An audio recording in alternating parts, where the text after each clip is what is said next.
If you genuinely want to know what that feeling of knowing God feels like, it's a private thing. So when I joined KISS, it's something that I'd grown up listening to Caroline Mutoko. So I was like, Baby Jenyams. this is where I want to be. I want that seat, you know? Caswell, I know you're watching this. You're so irritating. Guy. That's a clip. because I can't believe if Sifuna anataka kutoka si akwende. I'm like, was I with you? Tulikuwa tunakula tear gas na wewe just two years ago.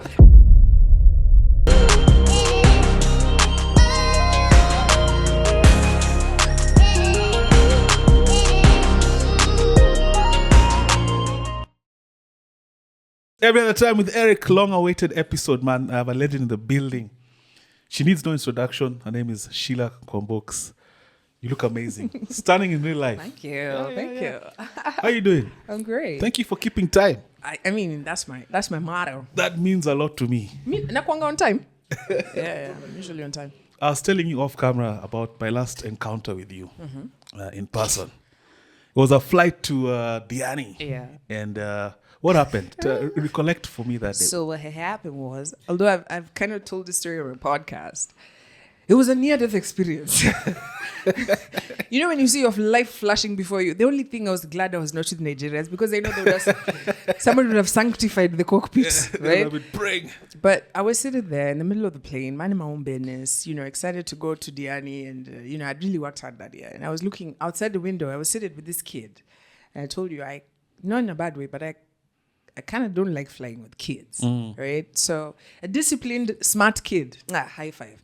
So we're sitting there, we look outside the window, wow. And then the next thing, ka. The last thing you want to see when you're flying. Your engine stopped. Is the propeller. Stopped. And we had it. Like it didn't just stop and keep quiet. It was like kang. And then we just looked at each other and then we hear from the cockpit. Of course, nobody in this plane is listening. Ladies and gentlemen. Yeah. And we're going to talk about that, right? Because I saw a video where a pilot was when you guys want to shout out your girlfriends or your family who's in the cockpit, you're audible. Extremely clear. But like when you want to tell us that one engine has failed and we're turning up this... And now I have to be like, change translation. Nobody in the cockpit, nobody in the plane was aware until we even landed in Mombasa. And guys were like, hi, hapa ni wapi? I'm like, what? So for further context, I was a pilot on that flight and it's a previous company that I worked for. And yeah, we're heading to Diani, nice chill day, and then our engine coughs on us and we had to divert to Mombasa. Of course, we followed all protocols. But now on landing, because we knew you were on board, usually the cabin crew will tell us if there's someone of notoriety, just in case. Notoriety. We're scared of tweets. Wow. Someone can tweet, this flight was crap, and then those things go viral and can affect the brand. Yeah. So on landing, captain sends me to go and troubleshoot. So I enter the cabin and I'm seeing guys. So first thing I notice is a lot of people are oblivious. Okay. Like the guys who didn't realize we had not landed in Diani, we've landed in Mombasa. Then I see Sheila holding her heart and looking outside. Yeah.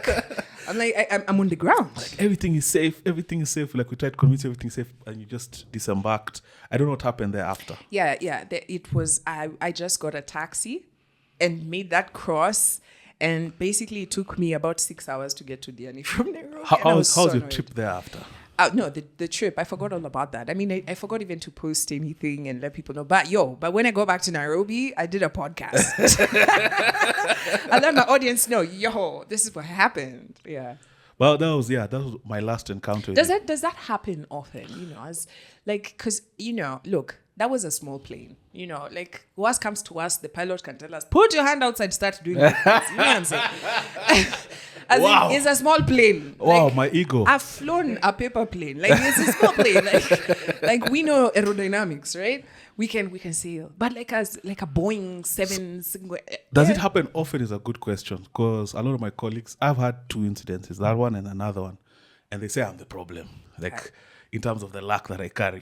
Because most pilots go through their whole career incident-free. Yeah. So it's very unlikely for something like that to happen. Okay. Very unlikely. It better not happen to me again. Because now I feel like third time is out. No. But we train for it all the damn time. Yeah. So by the time it happens, literally, that training just becomes, the procedure you do is just second nature. Like you've practiced it 100,000 times, hoping that can happen. So you're one of the lucky few, I'd say. Also, I think it speaks of how situational awareness. I've noticed that a lot of people get into spaces and they don't know where the exit is. They're trusting of everything. Then cabin crew.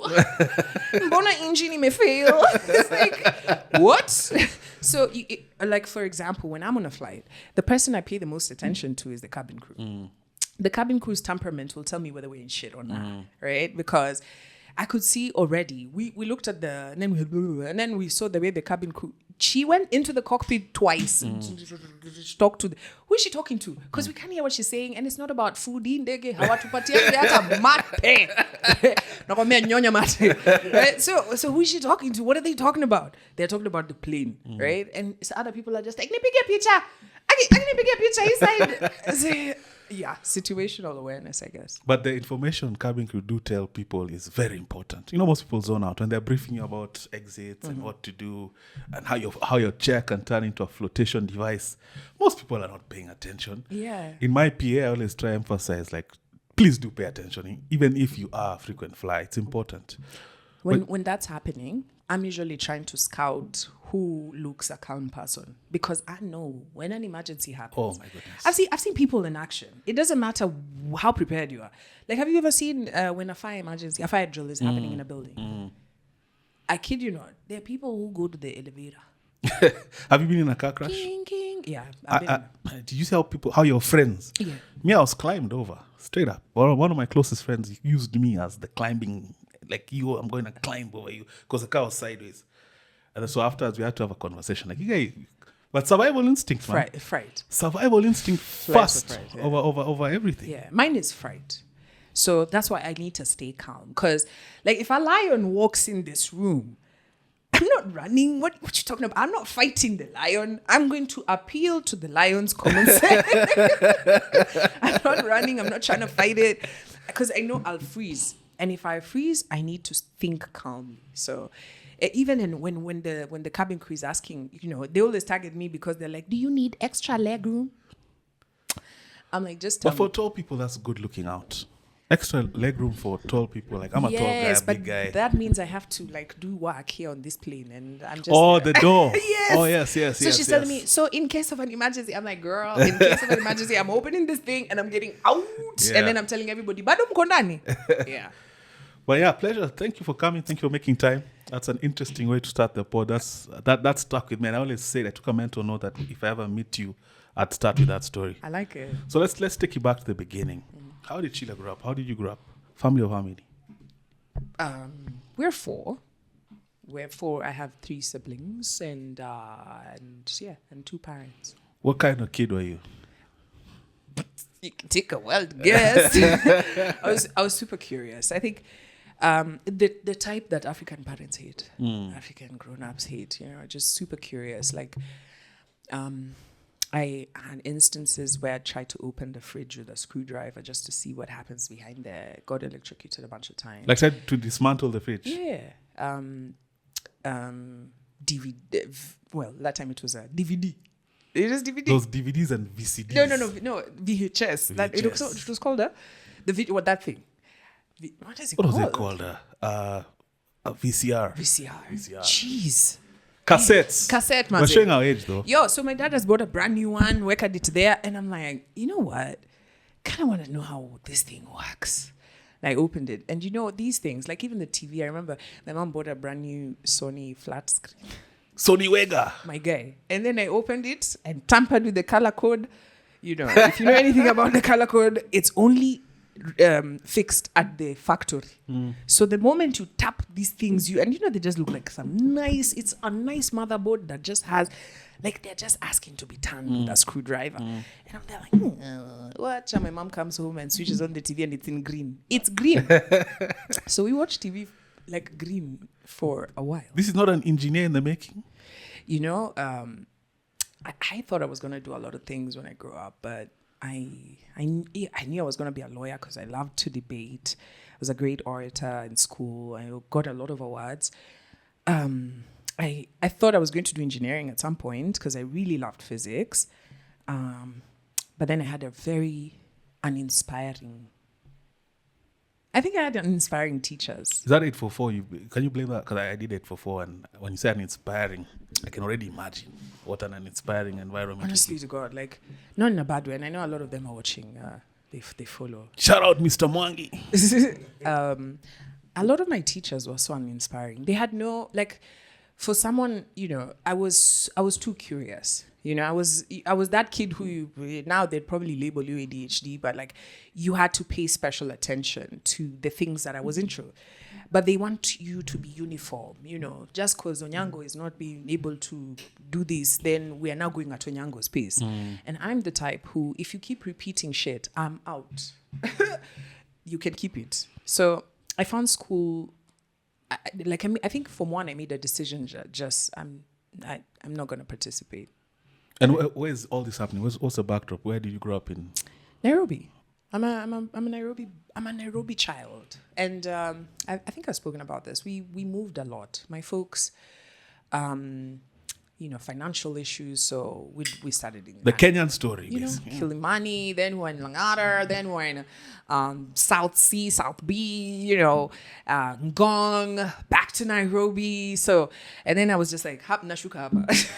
I think I used to hear of you in LA because I grew up. No. In This they're called. What are they called? False memories. False memories. So I have a lot of people who tell me that they remember me in their neighborhood, and I'm like, no. You don't remember a guy called Megwe Runji? Megwe, I was in uni with. But I wasn't. We didn't know each other from. So the reason I have a memory of you, I remember my bros, because Megwe was my bros class, my elder brother's class, and they were famous people, so to speak, in that era. That's cool. Yeah, so that's how I remember. I remember hearing about you. By the time you became famous in the real sense, I'd had your name. But before. that wasn't because I was in USIU, right? So some of these false memories, because I've had people who've come to me and tell me, oh, you know, you were our head girl in Consolata, or you remember when we went on strike in Limuru Girls, and I'm like, you know what? Maybe there's parallel universes happening. Cool. You know, like I fit the description. I'm not going to argue with you. I'm going to say yes. Yeah. But I wasn't a really good social person. Like, I'm not the kind of person to keep friends, if that makes sense. Because of how weird I am. Eclectic, would you say? Yeah. It's a good thing, though. Being in cliques or groups did not appeal to me at all. The things I wanted to do was pop in and pop out. And then it just made sense that we were moving a lot. So, you know, I don't need to be your friend for long. Bye. We're going to move. There's something so interesting you've touched on, and I think a lot of us were victims of it. If you had any artistic side of you in 844, the avenue for expression was so limited. Like in school, maybe they had a day. I remember I was in Consolata, we had Consolata Day. Yeah. It was a day only. For showcasing. To come and showcase, and now you have to like mix and match. Yeah. So either you're acting, or you're singing, or you're dancing, break dancing. Did you have any form of, any avenue to express your artistic side at a young age? That's, well, I was using my parents' equipment to express my artistic. And in school, like I told you, from 1 to Form 4, I checked out, right? So I was in Aga Khan. Due to various things, I just said, you know what, bye. Yeah, and I did that 4 years, basically sleepwalking. And then finished high school at 17. And at this point now, it's like, okay, so what are you going to do next? And, you know, grown-ups are deciding for you what to do. And I remember I sat out for that year, my 18th. And one day, I came home and I told my mom, I want to go back to Form 3. So I went to a private school called Saleka, which doesn't exist now. What's informing this decision to want to go back? I never know what informs a million of the decisions I make. But I stand by me, right? So I went to high school because I knew I didn't give myself a chance. I was only going to school because my parents were not going to allow me to stay at home, right? But I knew there's absolutely nothing these people are offering me, not in a bad way. Like, they just didn't get me. I felt like an imposter every day I went to school. I fell in with a bad crowd. Fun crowd. Fun crowd, yeah. I can relate so much to that. The bad crowd, fun crowd. I completely relate with that idea of high school, because I also autopiloted it all the way through, because as soon as I came of age, I realized, wait, this is BS, man. I'd rather be drunk. Well, for me, mine was, I'd rather, I don't know, like I knew that I wanted to, like, sports was good. I love sports. I still play sports till today. I was involved in swimming, basketball, football, and any other thing. And the school wasn't necessarily supporting the sports as well. It was just like, we have a basketball court, we have a football, there's a field, pitch, we swim, right? But it wasn't. And then swimming is what, fast time, and then after that it's just like the pool is closed and now do other sports. So when I went back, for me, this was for me. So I went back to read, to study, and school was so easy. School was too easy. Did you change systems or same system? No, same system. It's just that now I don't have, the school I went to, the teachers were not necessarily, disciplinarians, and it was a private school. Like, most there are students here who are just like, yo, wait, maliza kufundisha. Oh, unajua mimi nangoja. You know what I'm saying? So you guys talk back?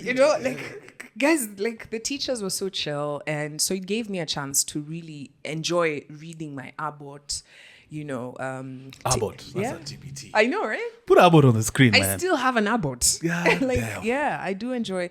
Physics is an amazing subject. So by the time I cleared school, it was like, wing. It was then I went to USIU, and it was good for me because I needed to grow up a bit. The 4 years that I was in Aga Khan, I was absolutely, like, there's nothing I was doing. So you're that's a very mature choice at that age, because a lot of times the idea of rewinding for most people is like, my ego, I'm gonna be the oldest person. Yeah. How would I deal with that? So you made that decision yourself. Yeah, it shocked my folks were, it's so weird because at that time my mom was like, let's just go to USIU. I'm just like, no. I want to be a lawyer. I want to be an engineer. So I knew I want to go back to school for myself. I needed to do it. And especially repeating. I'd never seen myself as someone who'd repeat, right? But then I went back, and those 2 years were so amazing because I met God. I talk about that a bit. What do you mean by met God? So I met a teacher who saw me. She was the first one who saw me. And she helped me stop being so annoyed and angry. I was so angry at authority. I mean, if you know me, I hate authority. Mm-hmm. I try, but but at that time I was so very angry, and all the things that were happening were outside of me. So she saw me, and she was like, she helped me put that aside and focus on just being me. And now I was able to take back my 4 years in 2 years, and then I got saved. That's a whole other story. So I got saved. I was serious. Like, become a shpiri. Yeah. I'm one of those ones, like, I don't get into things half-hearted. For context, you're watching a shpiri, someone who has zeal for Christ. Yeah. I was running Bible study. I got baptized. I used to be in the choir. We were those on 6 a.m. We're in church doing the prayers and whatnot. And then one day, because I know that's the question is coming, one day, I think it was like 3 years later, I'm sitting here and I'm looking. And I'm like, there's no fucking God here. How old are you? And I think I was like 21. Do you know I'm 35. 22. That's what now is when I'm landing there. 35. So you are ahead of the curve. I know this is very controversial, but or what did you not see? What did you see? It's not about the church. It's just, the other day I posted and I said, it's so much, like, if you genuinely want to know what that feeling of knowing God feels like, it's a private thing. And when God says it's about, coming together where 2 or 3 are gathered, he didn't say we are 2,000 and 3,000. He didn't say that. there's a reason why the intimacy is important, right? And, I asked, would your pastor ever tell you that, you guys actually, the past 2 years, I've never heard from God? Would he say that, or would she say that? Would your bishop tell you that, damn, like actually the past 6 months, I've been feeling like this is lagging on my shoulder. I kind of want to try something else. We're humans. Would he tell you that? We don't get that. And because we don't get that, it becomes an act. So I equate a lot of these church environments to Sunday calpol. Remember the calpol was given to you as a kid to placate you like you're a kid. You think you need dawa, you're feigning sickness, shika calpol, and then placebo effect. So I feel like church nowadays, guys go for that Sunday dose of calpol, and then you feel good about yourself. It has some encouragement, but it's not the real thing. It's more of just a system that exists that people go to. Absolutely. And, people don't want to be logical about these things because they touch on every aspect of your existence. If you start dismantling, for example, religion, and note, I'm not saying that I'm not someone who believes in God, in a higher power. That's absolutely not what I'm saying. And religious types like to say, oh, so you're an atheist. I'm like, so your pastor only told you if you don't believe in religion, you're an atheist. Like, that shit don't make sense, right? If you truly, truly believe in God, then ask yourself why you need a mediator. Why does somebody need to tell you, God told me to tell you? And you have to conjure him. My guy. Every Sunday. And then you have to split from more 10% of your earnings, which, look, if it's a small gathering of 10 neighbors, right? You feel more connected to some random person who lives randomly in a different place, but you are a demon to your neighbor. Do you know, I was telling someone, because I'm not tithe for, I left church a long time ago, but I've never tithe. I tithe in a different way. Like the guys who work around me, protect where I live, I conjure them every so often. Why would I be giving? It's not tithe. Yeah, but why would I be giving money to this idea of a strange idea that I'm not really sure about, as opposed to guys who actually have an impact on my daily life? Yeah. That 10%, that would be 10%. I can use it, I can dispense it in a better manner. But you've also said something. Not that religious thing if you go to therapy, you find out it's a core belief. It's as core as, are you male or female? Yeah. So, and most of us get that software when we're kids. So separating from it is a very difficult thing. That's why you find a lot of people are unable to shed the umbrella of conventional religion. There's so many things that are, like, I just came back from Lamu and I was having a conversation with some young Mijikenda men who are caught in a heavy cycle of black tax. Heavy. If you make a bob, that bob needs to be split by 20 people, So basically, you are never leaving this crab in a fishbowl situation, because how dare you come back here, bring that thing, let's eat. And I say I think I've mentioned this a lot of times on my podcast, that, you have to understand that there's a whole world outside of your people, right? You just need to step outside of this for you to start to understand, Jesus Christ, I got scales in my eyes. They convinced me that I was blind my whole life. And kumbe, it's just actually contacts that make you not see, right? But a lot of people know that they have those contacts and are too scared to see. Fear. Right? Because seeing means it dismantles the people around you, right? Everything you believe in, right? And I'm like, okay, think of religion. Like, I was raised SDA. I think by the fact that I'm Kisi, right? Shout out my SDA brothers. A lot of my colleagues are actually, they're all Kisi. Yeah. That's a thing. It's a thing. What's the science? Missionary Victoria. No, it's real. It's real. It's just proximity. And he was like, no, it's Saturday, guys. Honestly. And a lot of Adventists don't understand. Like, I remember I was having a conversation with some aunties of mine who were coming from Kakamega, and they were dropping me at the airport. And honestly, it was so heated. I think if one of them was driving, would be in the afterlife, right? And it was just, I was asking, like, sis, okay, if religion can pitia America, right? Because Jesus was not from America, right? NSDA, Jehovah Witness are all from America. And you know what was happening around that time? Do your history. You know, politics, things were happening at that time.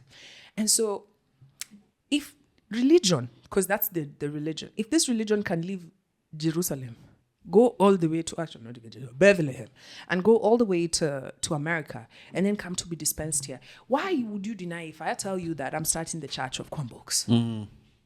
What's the difference? Why would you be so mad about that? It's because these conversations started, there's like decades. The software is strong. History. You know what I'm saying? So then when you understand that, then you understand that, oh damn, the same way my phone has Android or iOS, and you're to Android, oh my God, siwezi. Okay, just get to Android or kiringa. What to iOS, oh my God, why don't you have, you know? Yeah. It's difficult for you to see yourself as an Android user, right? But is it impossible? And, you know, you grow up, you enter an environment where the people who you trust or look up to the most, by default, I mean, it's your parents, are already subscribers. Yeah. So coming out, and then that crabs in a barrel thing is so real. You start to question, so you've touched some chums, now you're better. And I was telling people the idea of... And that's shame. A lot of people don't walk away from the shame or what they feel would be shame from. You know, your people are the first ones to tell you shame. Like today, if you decide that actually from today onwards, I just want to eat vegetables, sikuli nyama, right? What do you think your brother would say? You guy, bana, you become a weirdo, bana. That's part of the reason that would hold you back. Can you imagine? So can you imagine how many of these random thoughts that people around you have of you, right? Thought, they're not cast in stone, they're not things, they're not physical things, they're just thoughts. Ideas. People's ideas of you would stop you from being the fullest version of yourself. And do you think the current, you know, they changed from 844, I think, to what, TBC? Are they tackling some of these shortfalls? Why would you ask me about that? Because you want me to say the truth. Say the truth. Preach. Which government have you ever seen that actually cares about the education of your child? Maybe China. For what purpose? There's always a control element there. So you think that your child, that people have sat down and they're like, you know, oh my God, we want Jaden to be the best version of himself, right? Let's give Jaden what he needs. When us kids were doing it for 4, we already knew that we were like 20 years behind. Or is that we already knew there was things like Montessori that already existed. You understand? But the only reason it wasn't is because it's public school.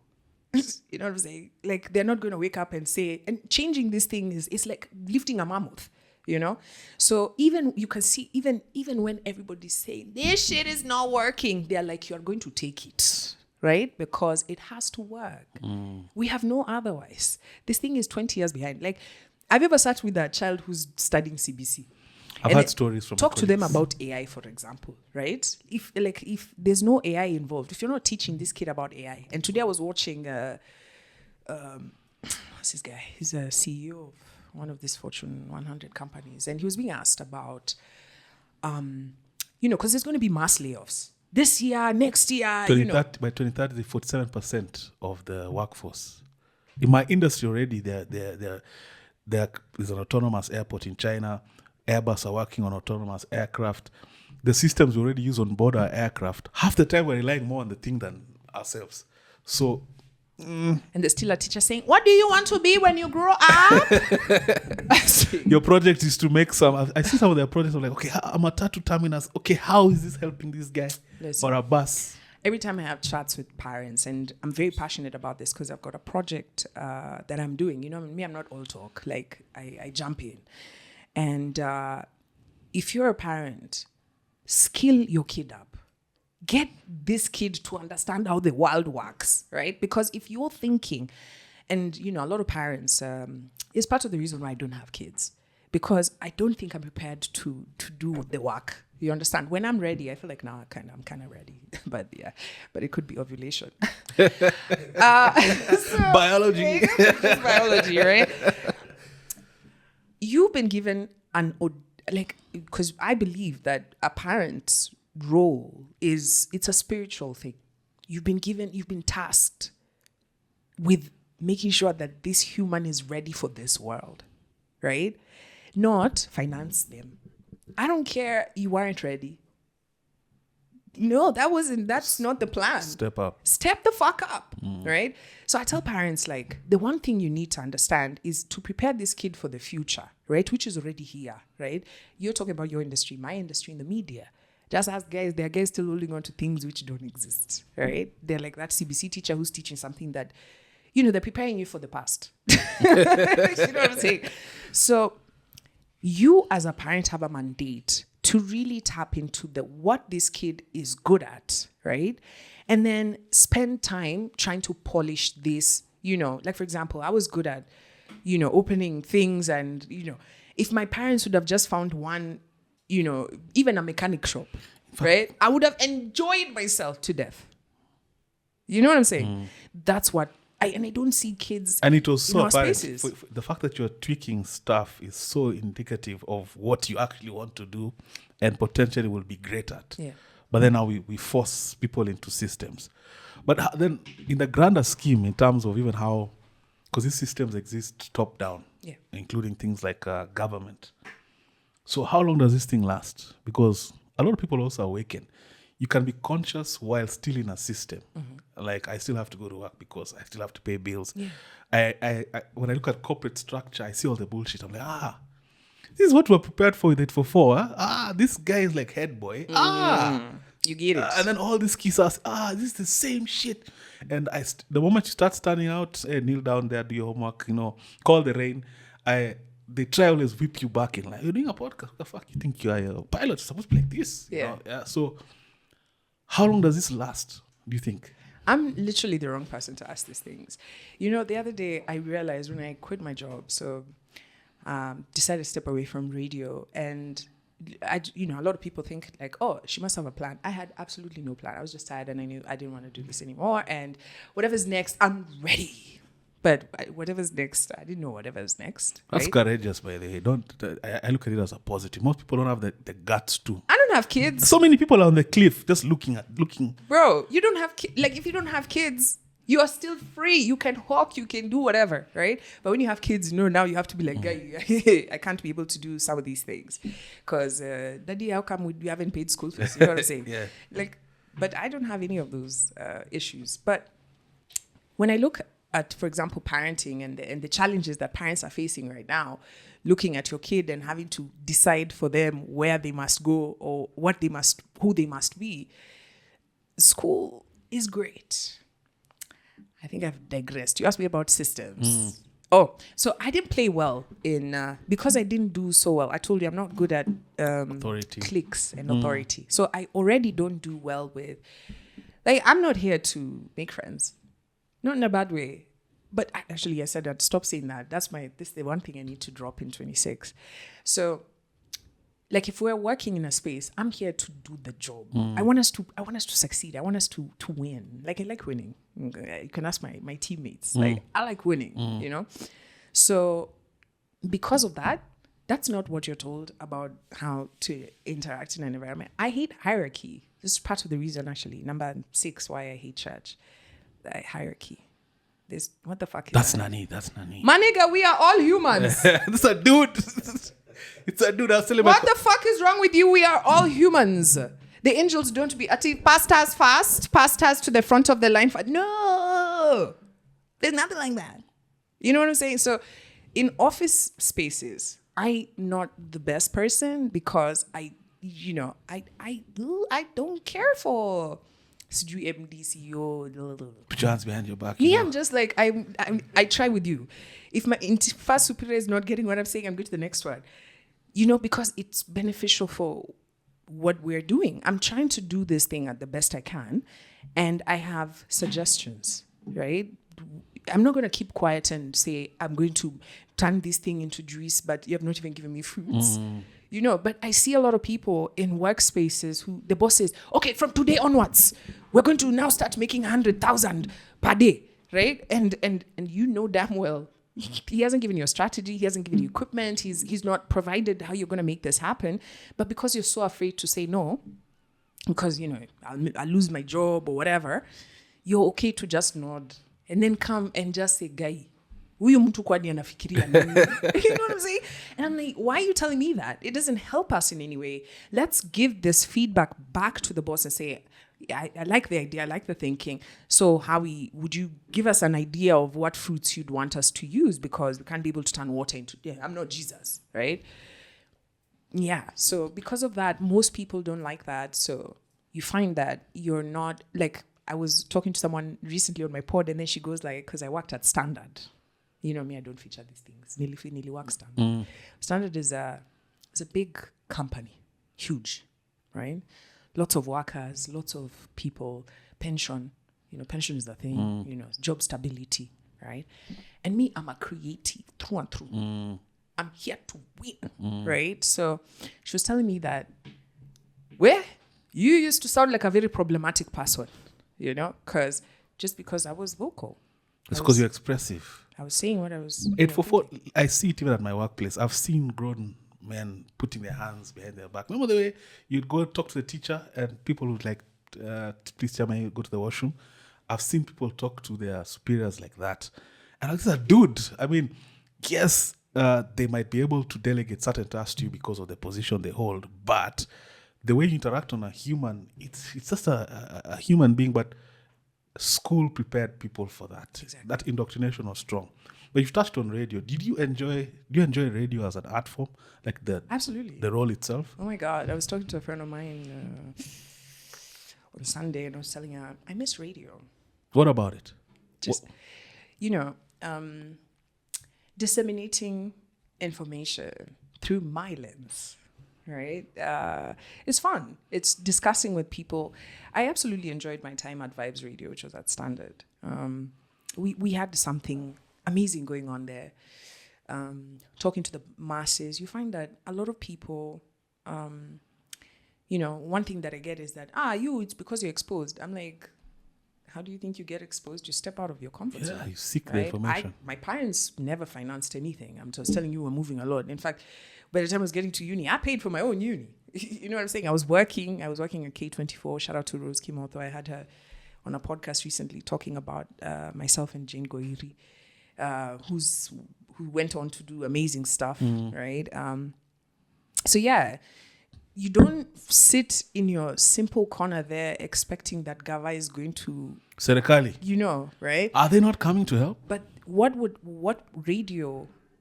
I find radio such an important tool is that the masses, these things that we're talking about, a lot of people... Look, I'd gone on vacation in Lamu, and I spent time talking to Michikenda young men who because I love conversations, and we talk about real stuff. Actually, if you're hollering at me, the reason why it didn't work out is because you have basic conversation. I hate that. I hate small talk. Chit chat. I hate chit chat. What the fuck is chit chat? Right? I want, like, don't ati umeona hiyo haga ya Vera. But now let me ask then. That's a very good point you bring up, because I'm a podcaster through and through, purist in terms of what I like to listen to and what I like to carry out. Radio doesn't give you much wiggle room. Yeah, so that was why it was easy to walk away.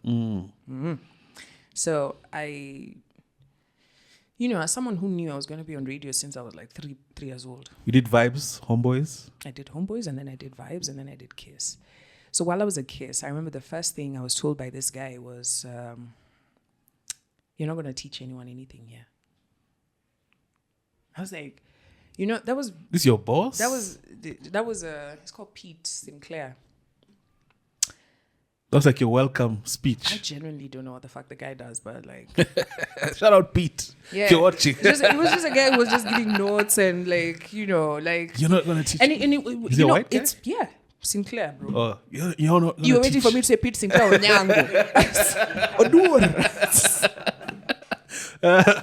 Nah. Was it condescending when he said that, or just like... Which is crazy. So when I joined Kiss, it's something that I'd grown up listening to Caroline Mutoko. So I was like... Baby Genyams. This is where I want to be. I want that seat, So even as I was doing Homeboys... and I loved my time at Homeboy. Shout out to Mike, Jeff. How long was that stint? And Mr. Kerry Martin. It was 7.5 years. That was peak radio times. My goodness, the best. We had so much time, so much amazing time. And then I went to Vibes, where I think I did some of the most powerful radio. That because we did COVID, I was a pillar for a lot of people. The public, people are calling me from Kapsabet, and they're like, "Kwamboka ni nini inafanyika ki unajua?" And I'm like, "This is where we're at. This is what's happening. Relax." Lakini Kwambox kwa sababu wao umesema ni sawa, So and then moving with that same mindset, because I didn't go look. I've never gone looking for any job, right, on radio. So I quit my job at Vibes, and then these guys come looking for me, and by the time they came looking for you, they called upon you. Yeah. Like I remember what the transition they were having, that was like being called upon, Yeah. So I went there, and I mean, if you've called me, I'm guessing you've seen what I'm doing, so you want me to do the same. And no, it was that thing about school, fit in this. We have this space, you must fit in here. And I'm like, I don't do well in fitting in spaces. I do well in just get out of my space and let me do what I'm good at. And so I really tried to do radio, their type of radio. Oh my God. Now I can see it because I'm kind of past that. Feel free. But I hated every minute of going to work. Really? So much so, like I quit twice. Was the bag nice? Bag is nice, but it's... Feel like you're selling your soul? Oh my God. If you, I don't know. A lot of people ask me why. And look, I'm right now not earning, as much. You look at moments like that and people go like, why would you walk away from that bag? You just tuck it in. And I'm like, if you look at my history, I never tuck it in, right? I trust my gut. And when my gut tells me, because I was losing myself. Like if you check, I added weight, like which was the first signal that something's off, right? Which is a very terrible one because I don't usually eat my feelings, right? But somehow I was not moving. I was just not doing anything. I was working, and then I'd go home and lie on my couch and smoke up, right? And I remember there's a moment where they did this thing where they got a co-host who we were just not getting along. And were you involved in the decision, or it was like, absolutely not. This is your co-host. Imagine. And the relationship was so terrible that I was now smoking up and going to work, which if you know me, you know that I love radio so much and I revere the microphone so much that what am I doing? So you were tolerating the gig. And I was basically like this. I'd put on my sunglasses and sit across this guy and just be like, oh, ha, ha, ha, ha. And I'm asking myself, how long do you think you can do this for? And when it reached the time, I quit. I resigned. And then, we had a chat with PQ. PQ was like, he rearranged it, brought Mr. Kerry Martin. And I did that for a while, but I understood fundamentally that I'm not a good fit for this station. And so... Does that speak also to like your former, I'll talk about life, Homeboy being a extremely conducive environment as well?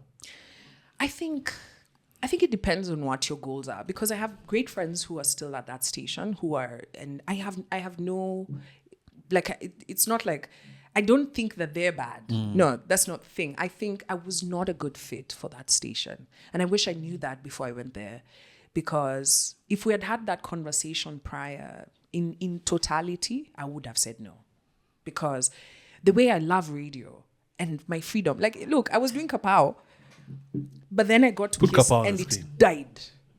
Why? How did because I had no energy for this. That was like a daily feature. Yeah, and I still Kapow, because Kapow is not a gimmick. It's a thing for me. It's I kickstart my day. When I do the Kapow, your blood just is flowing. You know what I'm saying? So such an energy. And every time someone sees it, like, do you do Taekwondo? I'm like, this is Kwambox. Right? Yeah. So, but as expressive as you are, because you have many thoughts and very artistic so far in terms of the engagement we've had. And I have friends who've done radio, including Farid Kimani. Shout out Farid. Brenda Obath, we did a podcast with her. And a lot of times they'd say is because it's chunked into, what are they called? When you do is it a read? Links. Yeah. You don't get to get your full the full you out in that 30, 40 seconds. It's possible. Kibe talked about it as well. Yeah. It's possible if you want to fit in. Okay? You know, I say there's different types of radio presenters. There's a lot of different types. There's the one who's really good at interviews, but nothing else. They're good at, tell me more. Nini nilifanyika? Mbona unalia? You know, they're good at that.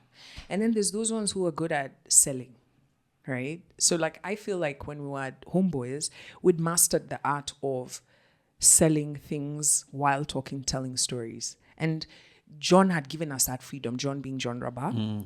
Like, I'd wake up and decide, what would it be like if we only played Chris Brown music for his birthday? And then I go to John's office. Can we play only Chris Brown? He's like, that's weird.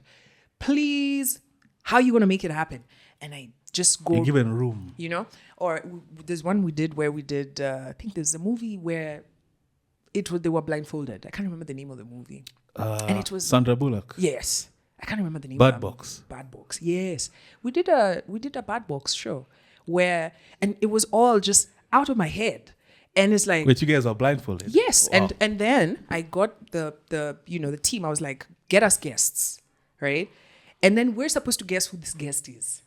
You know, it was so much fun. That sounds like fun. And then you move me from that a different system. 2-minute links, watch what you say.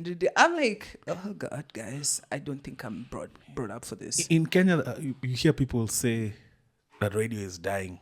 When you look west, well, of course, we get a lot of our entertainment and outlook from the west. You look at things like Breakfast Club and how they're thriving. Why isn't that system working as well here? What is different about the system here that's not empowering that kind of thing where they're trifecta, where they're YouTube, although now they've gone to Netflix exclusively. But before that, there were radio, video, audio podcasts. Why is that not thriving here? What's that about? That's a great question, but also you have to understand demographics. So as much as we're in Nairobi, the moment you just go 10 kilometers this way, you're in Ushago. You know what I'm saying? And most people, radio is a very personal journey. So majority of the radio stations are mother tongue. And these English speaking, for example, like I just saw the stats recently, a station like Classic is not even in the top 5, right? Radio Jambo, Radio Maisha, Radio 47 has gone all the way up, Radio Citizen. What does this tell you? That the majority of people are using radio not for entertainment purposes only, but this is that best friend who tells you what's going on, like what I was doing at Vibes, right? So our sort of English-speaking snooty stations, as most people think of them, the demographic is very minimal, small. So when it came time for, and then also the demographic of people who speak English, for example, who are English speakers, they have other. If I'm great and listening to English, then the world is my oyster. I can be listening to Charlamagne as my, like for me, I was listening to BBC One Extra. I love Nadia J in the morning, right? And also BBC, listening to BBC because I want to, I just get it over and done with. But there's something about an English speaker who can tell you about Westie.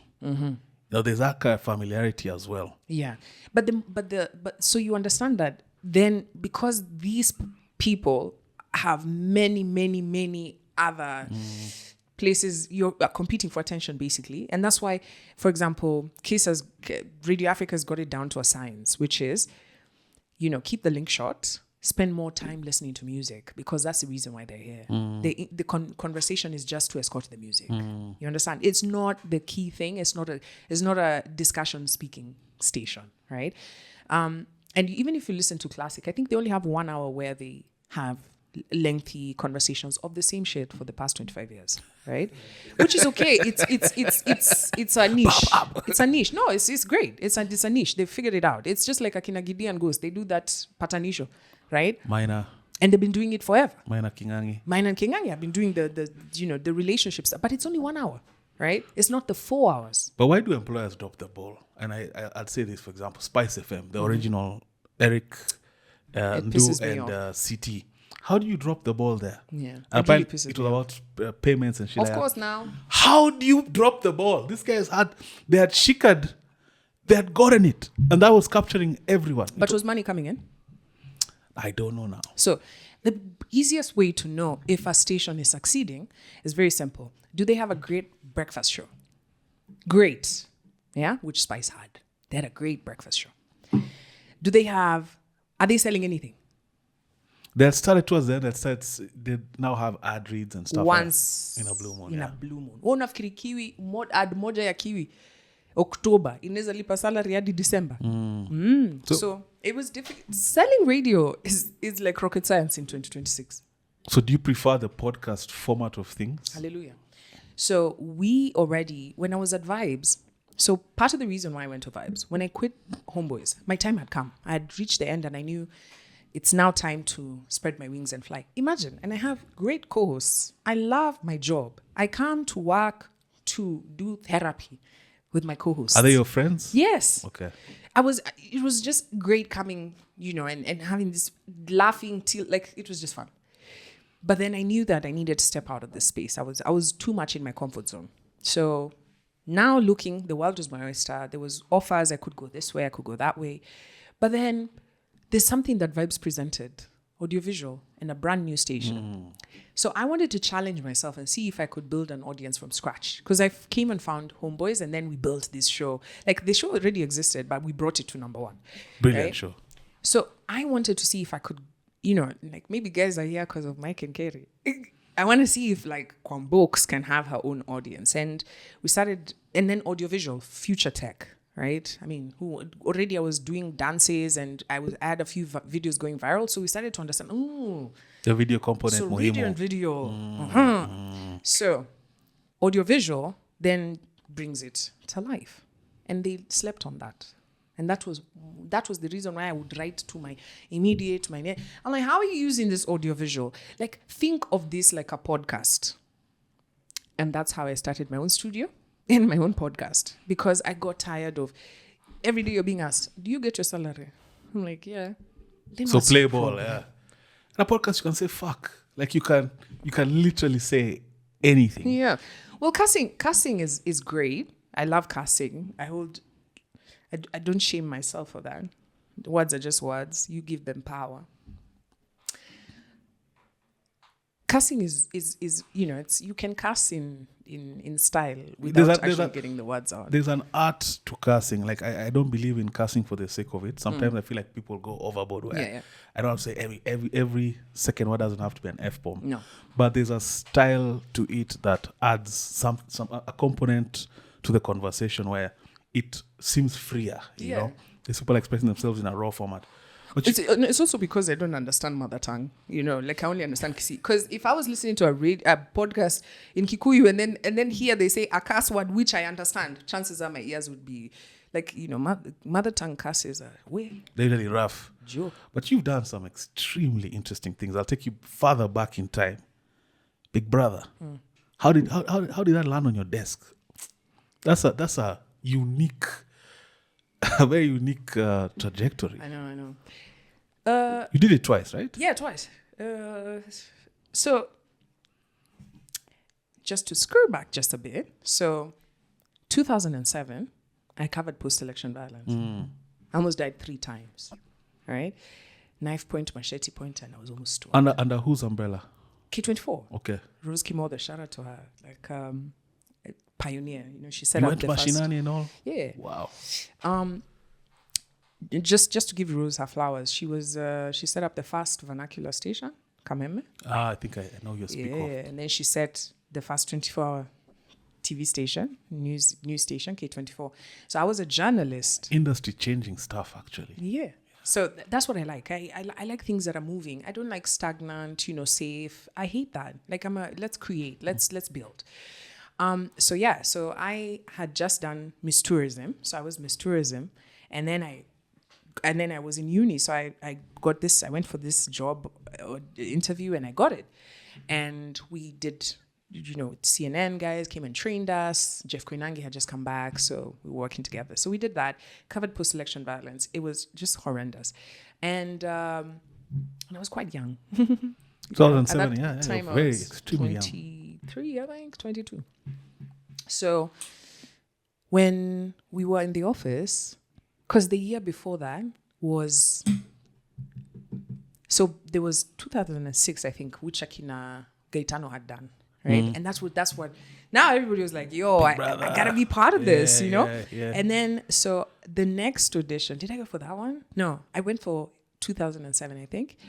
And they chose the guy. There was a random guy. He walked in with a whole ODM orange suit. Malonza, no. No, That was no, after. That was Way Malonza after. like new babies. Like he was the second housemate from Kenya, right? So, and that I'd gone for that audition. So I think we were just like, my friends were so like, how did they pick this guy? So my friend filled in the forms online. So she's asking me, what's your passport number? What's your nini? What would you do in such a situation? And she filled it, the form. Then I got a call to go for the audition. And I was at Jobo. So I was like, hey, do I really want to go for this? But then I went, I asked my boss and he was just like, yeah, you can go. Which I was like, that's a free afternoon. And it was at the Stanley. Went for drinks, did the audition. And then went for they call me. What are they South asking Africa. you in the audition? They want to see your personality. So they're like, what would you do? Can't even remember. This was like 20 years ago. They want to see you in. Can you entertain? Yes. They want to see, are you a crazy personality? And I think for me, I fit. All this is also typecasting, because they have a script of we're looking for this person and this person and this person. And so when they go for the auditions, they'll be spotting, oh, that one looks like she can be, she can be crazy. She can be spicy, And I think that's why they picked me. So I went to South Africa. We were two of us. I was so sure I wasn't going to get it because I was so hungover. I decided to spend this free trip to South Africa. well. I wasn't just going to audition and get back. I went partied. And I think Euros was happening at that time. So I went and met some random people in a bar. And then we partied all night. And then I got to the hotel 5 minutes before my chaperone. And I entered through the window. So at my chaperone, it's like, ma'am, it's time to go. I have not slept. And I have a whole day of psychometric tests. So they give you a whole psychometric. Like joining an airline. Exactly. Yeah, psychometric. So they give you like all these like big booklets of, ABCD. And, you're just like, wait, see, I've seen this question before. By the time you get into page 5, each question one, I seem to repeat in different words. So because I'm so hungover, I'm just going to B, B, D, G, wow, C, D. I didn't think about the answers or anything like that. Yeah, so I'm meeting Liz Njaga. Shout out to Liz. She was the other contestant. She would have been the... And Liz is telling me how she woke up fresh. She went to the... I'm like, hey, Fafa. It's my last time. I got my 9 hours of sleep. Anyway, at least I enjoyed my time in South Africa. And what's the backdrop of wanting to go for Big Brother? Because in 2007, there's still like an African thing looming of a Big Brother. That's like naughty. Yeah. And what's the backdrop of your loved ones and the idea of you going for Big Brother? Do they care or are you bypassing? You don't care? I've never thought of... Wow, that's a really great question. I've never thought about anyone when I'm making decisions for my life. I've never sat down and asked myself, what would... No. You've never gone to the oracle like the parents be like, yo, I'm thinking about doing No, I just usually tell them, by the way, guys, yeah. and they supported me. My mom was she was even blasting media because media was so horrendous to me. They would carry such crazy, wild stories about me, But how's the experience? What cachet did that give you post Big Brother? Depression. Oh, really? The first Big Brother. Remember I'd come from post-election violence. So I was running away. I got zero therapy for that. You must have seen crazy stuff. I saw a lot of shit. Like even till today, it's quite difficult to talk about. And especially when I see an election coming up, that's why I'm super vocal. I don't give a fuck who has what to say because I've seen when a country goes left, what happens. And I was so young, nobody had prepared me that, you'd see a lot of dead bodies. I'd never seen a dead body before that, but then, yeah. So, and then going into this show, I'm thinking free accommodation, Fun times. Free food. Vibes. You know, vibes. Like, what? I wasn't thinking about the cameras, right? So, and if you watch me, I'm somebody who doesn't care. So I wasn't like, oh my God, I must have a strategy to win. I didn't even think about the money. Like, all my strategy was just like, I was making friendships and, you know. So when I got out and then hearing what people were saying about me, that wasn't the hardest part. The hardest part was how people changed around me. Like, even your friends were fans. What guys put you on a pedestal, or what do you mean? It was terrible. Like, I had friends who'd even get things on my behalf. Like, people like, you know. Yeah, I know Sheila. Yeah, you get it. So you could, like, I felt like I couldn't trust anyone. And it was very, very isolating. I'd not prepared for that kind of fame. I mean, I'd been Miss Tourism. And that's pretty big social media. So fame was fame. Fame was like you walk somewhere and everyone knows you because nothing can prepare you for that. Nobody, nothing, and because I'm so unconventional, I was supposed to now fit into this mold of a celebrity, which I just went back to my normal life, and there was no normal life after that.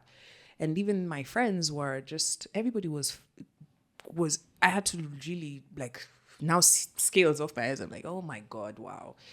So yeah, I really went backwards. But you went back. Yeah. So they called a bunch of times. So of course the All-Stars, they asked guys, who do you want to come back? And guys voted. Yeah. So they called and they were like, yo, so there's this thing, you got to come back. We're going to do this All-Stars. The money is even 3 times. And I'm just saying, I don't know. I don't think I'm going to come through for that because I've just gone through a very hellish time. I came back, I didn't have a job. I'm depending on myself, right? Everybody's looking at you like, you men are big brother. You're too expensive. They say there's nothing worse than being a broke celebrity. I remember one time I was standing at a stage. I wrote about it on my blog. I was standing stage. That time my folks were staying in Doni, one of their mini journeys. I told you I should cut somewhere. Then they continued. So I'm there standing at the stage. I don't know where. I think it's in Tao somewhere. I've forgotten what that place is called. Where 3560 I got it. 3560. It's been a while. Huh? Is it called Tea room? Anyway, 3560 Pali stage. So I'm standing there. You know, this is after Big Brother, right? And even that weekend, I was probably in the paper, something. The Pulse. So I'm standing there. I'm waiting for the matatu, and then I can hear these babes behind me like, "Sasa, oh my God, uni ule demo Big Brother. Ata maselebo napananga matatu. Oh my God, angalia viatu zake, angalia nguo, angu. Ay. Exactly, right? Shameless. I'm so grateful for those girls because after that, I was just like, you know what? Fuck it. I don't care what you'll say. I don't care. So when this opportunity came, I had just now stabilized my life. Now I'm working. I've got my things going on. And they're like, I'm like, so that it destabilizes me again. I'm not doing that. For what? For fame. I'm not going to win that show. Like, let's just be honest. Nigerians are a whole, a third of the continent, right? So, and then them, they're real ones when they watch this thing. Kenyans, let's be honest, All-Stars I made guys watch, right? But before that, there was barely Kenyans as a block, right? So my mom convinced me. My mom sat me down. She's like, you know, I've seen everything you've gone through, right? Do this for yourself, right? Rewrite your story. And that's what I went to do. That's some wisdom right there. Yeah. Because, you know, they'd already typecast me. Did you end up having a better experience? Absolutely. On the second go? Absolutely. Because this time I knew what to expect. Even after I was prepared psychologically, which is very, very important. And I know that a lot of Big Brother people who are watching, because, you know, not even at 0.0000000 to infinity 1% of Earth has experienced that. It's a unique experience. It's a very unique experience where you have people watching you 24/7 for 90 days. Do you forget at some point? Yes, you forget. But then you know, they're in the shower. Shower hour, by the way. Shower hour was a thing. I just remember you've just taken me back. It's a thing. Can you switch off the consciousness of knowing that guys are watching you shower? Listen, have I told you my situational awareness is out of order? So what would happen? Because you understand that they are recording shower hour, what they do, to make sure that, because you need to ask yourself, how is it that at a certain time there'd be people in the shower, right? So what they do, they would not have hot water until that specific time, right? So then now they let you know, oh, the water is hot. That's when they record. So me who knows how to shower with cold water, and full clothes. It's easy. And full clothes. I'm over there in the shower like this. You're being called to Big Brother. Are you having challenges with the shower hour? I'm like, no, I'm good. Nobody wants to see somebody doing this inside there. Nobody wants to see that. Yeah. So, but I want to touch on this because we're Kenyans and politics is always something that's in the background. And you covered post-election. I didn't even know that about you. That's a very unique, traumatizing experience, but also enlightening, unfortunately. And we're entering that season. You can already feel it. Things are starting to happen. Things are starting to take shape. And earlier on in this episode, we talked about uninspiring teachers and leaders. And so far, the field that's taking shape, what do you make of it so far? Considering what happened on Sunday, Kitengela was such a sausage fest. Like, I was combing through, like me, I was that baby was zooming in to see if there's a babe, Yani, who was maybe just caught, maybe she was like, Mandizi, just something. Right? What do you think that speaks to? That speaks to joblessness, period. I always ask this question. I ask my young people, I ask them, Ushaona rally Karen?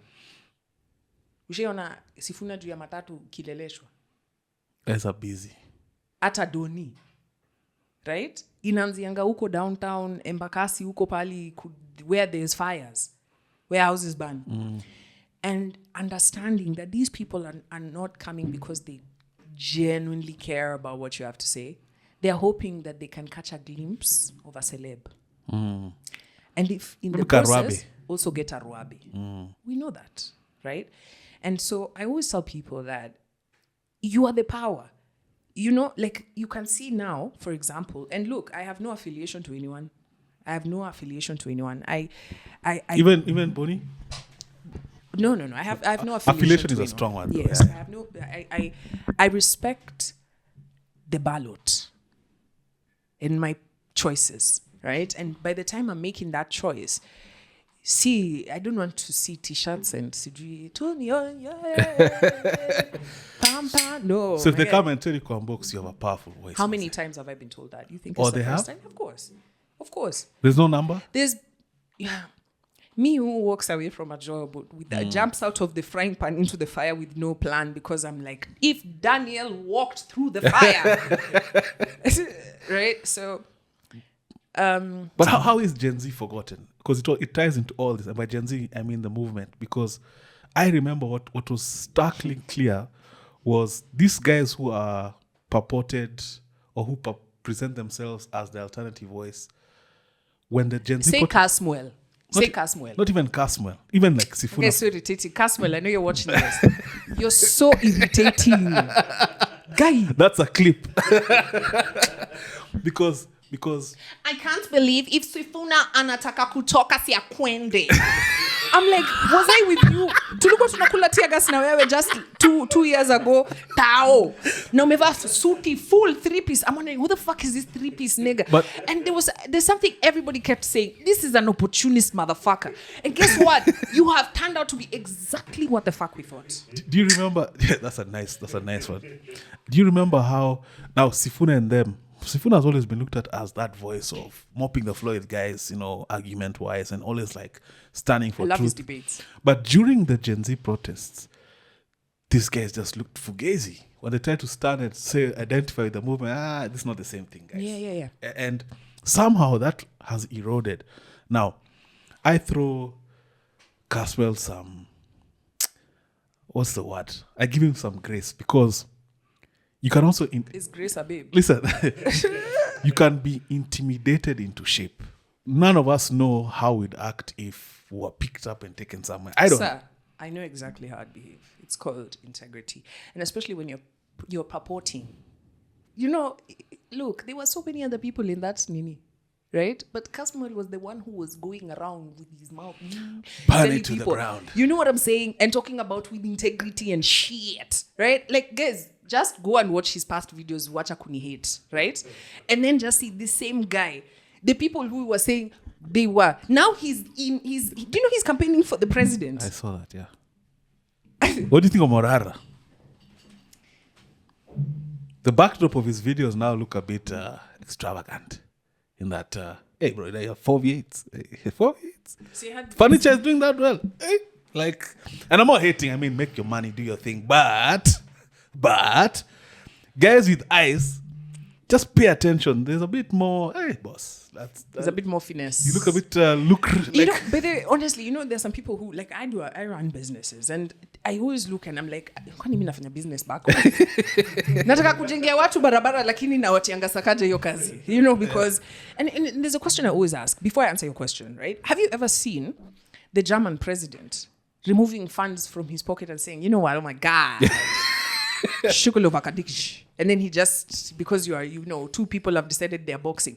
I know that's a very close example, but like 2 people are boxing, so he gives them 4 million Deutschmarks. But tunapenda cinema sana. We become we love it so much. And guys are capitalizing on it. I mean, Jalas was front and center. I'm sure the times that guy is brushing his teeth, he can't believe he got me. I was the president, Jana. Laughing at us. I used to be a fisherman. Bro. Like, it's crazy. But you fundamentally clearly understand systems, and when you talked about education, you mentioned how powers that be are not trying to educate people. Absolutely not. So isn't that, I'll invoke someone like Kasmuel or these politicians, didn't they just have an inflection point of realizing, wait, man, wait a minute, this system is not for me to save guys, it's for me to save myself. That's it. And they're cool with it. That's it. I think if you look at let's go back to systems and education. So a lot of people use education, and that's why I say, like, if you're a parent and you love your kid, do better. Because education is all about hierarchy, right? There's one who's going to be a boss, and prepare yourself. Kutakuwa na mwenye atakuwa CEO kuna. So, and everybody's thinking is, I don't know if you've read Michaela, she called Owen, Sultan to Eat. But I know the themes around it. Yes. So she talks about, I mean, this was what? In the 90s, 80s. The same thing. Guys, nobody is sitting here saying, Wangari Maathai, shout out to her. There's a few. That was a real OG. You see what it takes. There's a couple with her brain matter. She went against Moi. With braids. Just because she was trying to save Uhuru Park. And you can see right now Central Park is annexed, but nobody's talking about anything. What's the story there? The story is hiyo kitu wanajaribu kuiba. Because it's been like that for like what? Hey, at the time I asked myself, kwani kitu imaliziki? Wacha nikwambie guys, niko na conspiracy theory. Look at me. Kuna kitu inaendelea hapo. I live not too far from the place, and I can tell you something is going on. Siku moja tu mtaamuka mkuje tu ni foundation wanaweka. Maybe it's an underground something, but I can tell you something is definitely wrong, But you see what it takes to stand on the other side, right? And it takes you removing your skills and then seeing and then saying, now that I've seen, I can't unsee. You understand? But then you have people who are like, I see, but I'm just going to continue being blind. That's the majority. Those are civil servants. Yes, nimewaita kwa majina. Right? And so because you decide to be blind, you also have to play the game, right?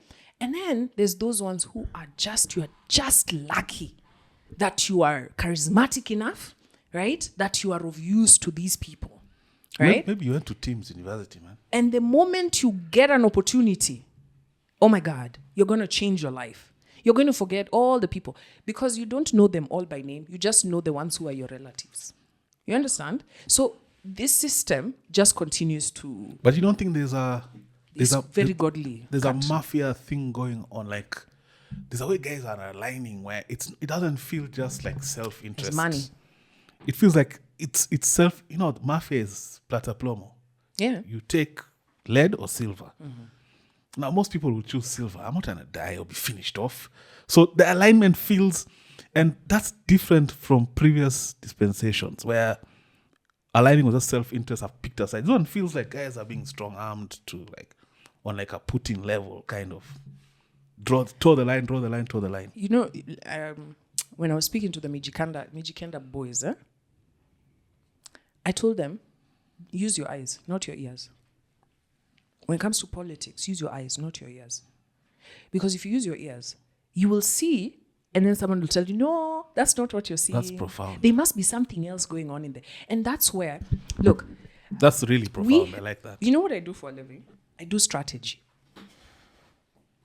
So, like, if you're a politician, I can help you shape masses into the right conversation. Because people have patterns, right? People want to see, but then they also want to say, you see, like now, me, I'm addressing Kasmul. Because I was with him on the street tulikuwa tunakula tiagas pamoja, right? And then I slowly saw the morphing, right? He said, no, I'm just learning from Rao. No, I'm just being given trips to go to abroad to represent. No, I'm just, you guys are making fun of babes for collecting money in relationships, right?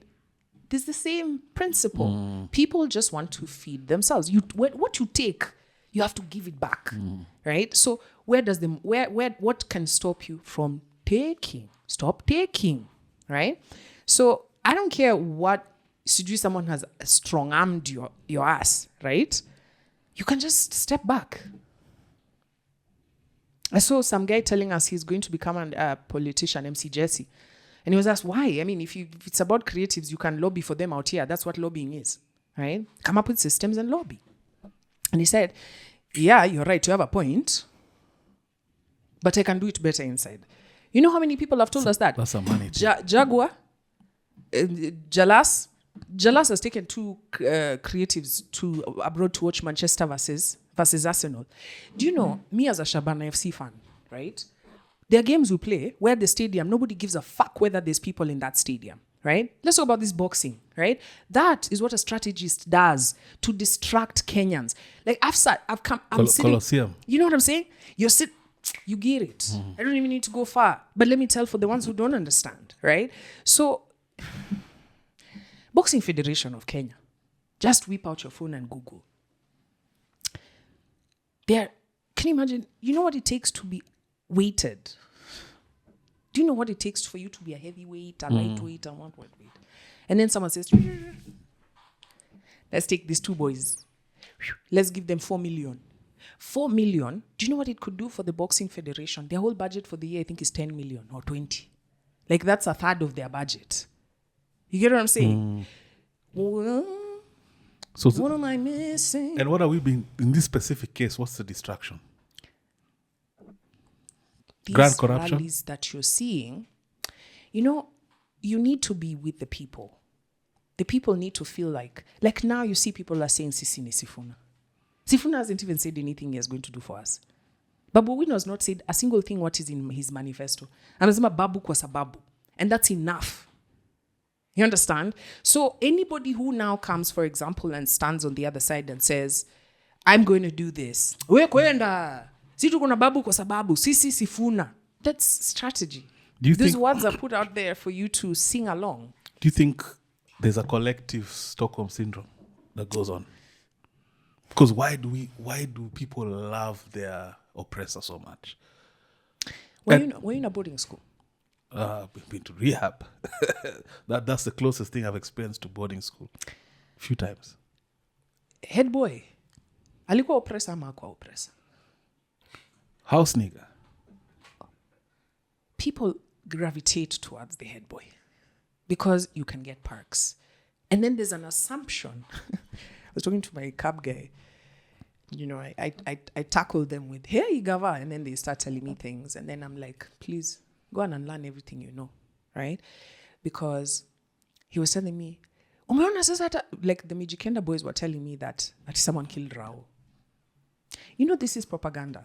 So that it propaganda and disinformation. And we're in the world of disinformation. Forget even misinformation.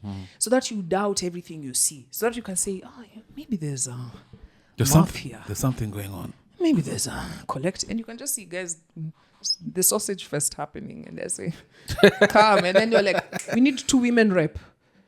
Come. Party is complete. We as the party the party position is ama unasema we kwanza si ulikuwa nini opposition, we chukua hii suruali tukue the same color. Haya. Yeah? No, but the signs are there. I mean, Joe is in cover. Just think about that. From a political POV, this guy vehemently used to speak anti this specific president. And now he's aligned. So much so that he's even posturing for DP. How aren't people just seeing the musical chairs that's happening? The musical chairs was bound to happen. Rao was one of those impediments for a lot of people. He would bring people, like just hanging around him, you're bound to have more cells off the table, right? Like of his power. Because this guy didn't even prepare for anybody to take over from him. You understand? Do you think that was intentional? I think sometimes power corrupts. Tamu. Yes. Unajua nikati fame yangu ati saa nilete. Ushaiona mtu wako famous analetanga youngins. Si wote unajua nikiweka hata David karibu auliwe na Saul. You understand? So understanding that all these people knew they were going to be political orphans. Even if wangeshikana mikono aje, right? And most of these people, and I tell Kenyans, for example, you need to have a look at some ways we can be able to protect ourselves is not vote for rich people. Just find the brokest guy. Let's try that guy. If he has a store, let's try that guy. Because when you have money, you're a target. It's easy to shut down your businesses. Ask guys like Akina Africa Spirits Limited. Ask Keroche, Sport Pesa during the previous regime. You know, now he has a funny story where you're saying how all those summons to parliament, he was going with all his certificates for compliance and awards. And it's like, why are you guys, until it clicked like, yo, okay. Birika. Okay. So, when a Birika has joined the table and you're just over there trying to, at some point you just have to be, we unajua Keroche she had to join. Bro. Right? So, it's all about consolidating the money. And then, look, guys, always listen to what these people say. Unajua uzuri wa wezi in a group, there's no honor amongst thieves. They will always talk about their thievery, right? So, for example, you mentioned Joho, and you said he was an opposition guy, very vehement, but then he changed his speech. Bro, the previous DP used to tell us, nyinyi hamukulipa kitu yoyote to be in this government. This is a power sharing. And he was talking about the money that it takes, because we know it was him and another guy. Shares. Right? It was him and another guy who were going to be that DP. Right? One came with a more consolidated bank account. Right? But now, the system to break it, because Gen Z movement was one thing, and forgive me for being crass, but I always say the country burst a collective nut. And now to regain that steam for round two is difficult. You know, that's why you're seeing it's not, even remember the subsequent, what are they? What do you call it? Not rallies. Protests, sorry. Were not gathering the same steam as that specific day. And to build that momentum again might take even 10 years. Yeah. Because akina watuka Kasmuel walianza kusema, guys, let me listen to these some guys. Guys, you need to understand this psychology. So do you think he had any intent in the beginning, or he was there for himself from the beginning? To be honest, from what I've seen, I've talked to him a bunch of times, interviewed him. You know, he speaks from this side and this side. So it just tells me that he's more into how big Kasmuel can be, right? And that's a lot of people. So it's either you sit at the table of power, right? And then you realize, damn, right? The proximity to it, and you say, that's what I want. And all of a sudden you forget who sent you there. That's pretty much what happens in parliament, because as Kenyans are more focused about their MP, their president, the presidential run. And I tell guys, look, the fact that even it has been coined one term or two term, that's a strategy. Of course. That's a mindset. So that you don't think of it, like when you look at Marage, you're like, relax, right? Hana, exactly. They'll say that. Exactly. And I wouldn't be surprised that even the guys who are going to be the strongest group are still part of these guys, right? And they have a deal in the back there. Absolutely. Where they're going to just break each other off, because at least people look like they have a choice, but there's no choice. The game has to be Arsenal Man U. And Arsenal Man U is opposition gava. If you try bring FC there, they'll remove you by all means necessary. Yeah. So even this Sifuna, Babu, however it plays out, all these guys are going to share the spoils. Yeah. But this system exists beyond Kenya. I mean, other countries in Europe have a more refined, more evolved version of the same thing, where they've advanced to the level where at least your basics, healthcare, are taken care of. Yeah. But the elitistry still exists. So what is the actual solution? You know, when people tell me, kama maju, because that's the number one phrase for somebody who has nothing to offer in an argument, right? They'll tell you, unasema hivyo na hata maju wanafanya okay, miss me. You know, me, I can only talk about our country because I've seen when it comes down to, say, a ballot, right? An election. Unajua hiyo ballot inaweza fika hata Turkana huko kwa nini? Lakini chakula ifiki. Fertilizer ndio ifiki. And right now we're going through a drought. Maji ifiki. And then, you know, it's so shocking that it's a surprise to the government. And every year. We've been in drought. I've been speaking about it for the past 5 years, right? So Kenyans, the only way, because our biggest problem is the cycle of elections go to the highest bidder. The highest bidder, whether it is governor, whether it is MP, because the culture of the people is they understand their value. And their value is these people need rallies because you win an election at a rally, right? Remember more numbers. Remember the Jubilee wave? Swept guys. Yeah, college jackets, bro. You know that was the time for college jackets. Yeah. Strategy. Watu walikuwa wamejazika. My God, planes were branded. My guy. I know a guy who flew one of their choppers to go interrupt the opposition's rally. You get what I'm saying? And that wave was... And the people are the ones who will even beat each other. You know? Because of t-shirt colors. Nika PE. The best way we can win this is to actually cap campaign money. Because then people will have to tell us, you know, you have no money to spend on t-shirts. Who the fuck needs a t-shirt? First, the people you're giving a t-shirt are not even registered to your goddamn party, right? So if you remove campaign money, right, and everybody anauza sera, and you know, Wakenya, I mean, I know majority of the people are just like, so tusikule nakuliza, that last election, you got 1,000, right? For some of us, we got nada.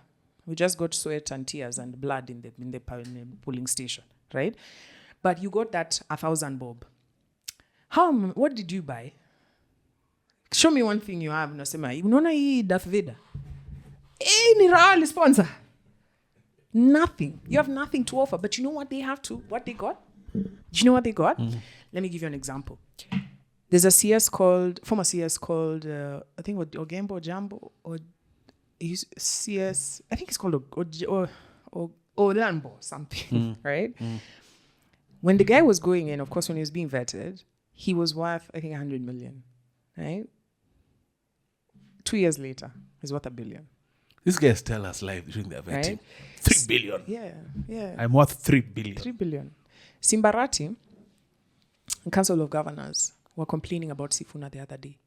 And he says, you know, of course, they're trying to say that Sifuna and the senators are taking bribes, right? Because, you know, vetting of, all these different committees, yes, for the audit reports. Have you ever seen those audit sessions? My goodness. Like if Kenyans actually just put the bangi down. It's sad.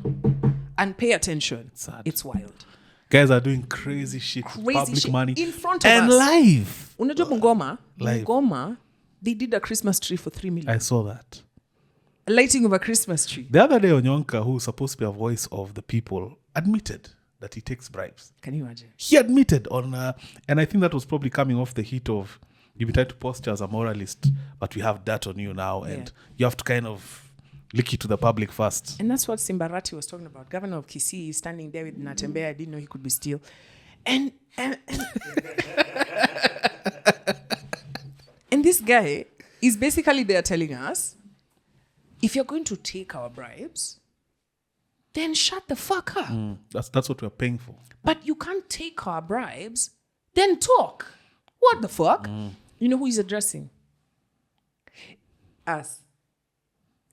And you know whose money that is? Ours. You know why they are bribing? because the senators are calling them out on obvious malpractice in their counties, right? They even say that it's usually, in Kenya, it's usually a war on greed, not graft. Greed in that unachoma, boss. You're showing guys like is how. But now, kuuza sera, Kwambox, people lie. We're waiting for light rail, banner. See, we're waiting for light rail in Nairobi. We were promised a light rail. Yeah. We saw a photo of a guy in New York with this great city planner. And we drank the Kool-Aid to some extent. Yeah, me, I didn't. Because, you know, me, I was that babe who sat here, waited for BRT. And it was BRB. And then the guy bounced. Do you know what I'm saying? They painted a line. And you know me, I'm a taxpayer. Like, actually walking away from a job when I was writing reasons, and I was like, I don't need to give this motherfuckers shit. Because they were taking 40% of my paycheck. 40 by the night, it's 40. 40%. 40. That is life, and then the other one is just... Do you know what I can do with 40% of my paycheck? I cannot stop being salty. So how do you vet the Sarah? Because they lie. Look, the best way, you know, Kenya has a really great constitution. Like, everything is in place, right, to make us succeed. But then we just don't enforce anything, right? So recalling an MP is a real thing. It's possible. If a guy is not, because like all MPs, my personal opinion is this parliament was the worst. Hakuna kitu wali discuss huko. Did you ever hear anybody saying that if we're for us as the opposition? They all, you couldn't tell who was who. They were all the same. Yeah. You get what I'm saying? Can you imagine?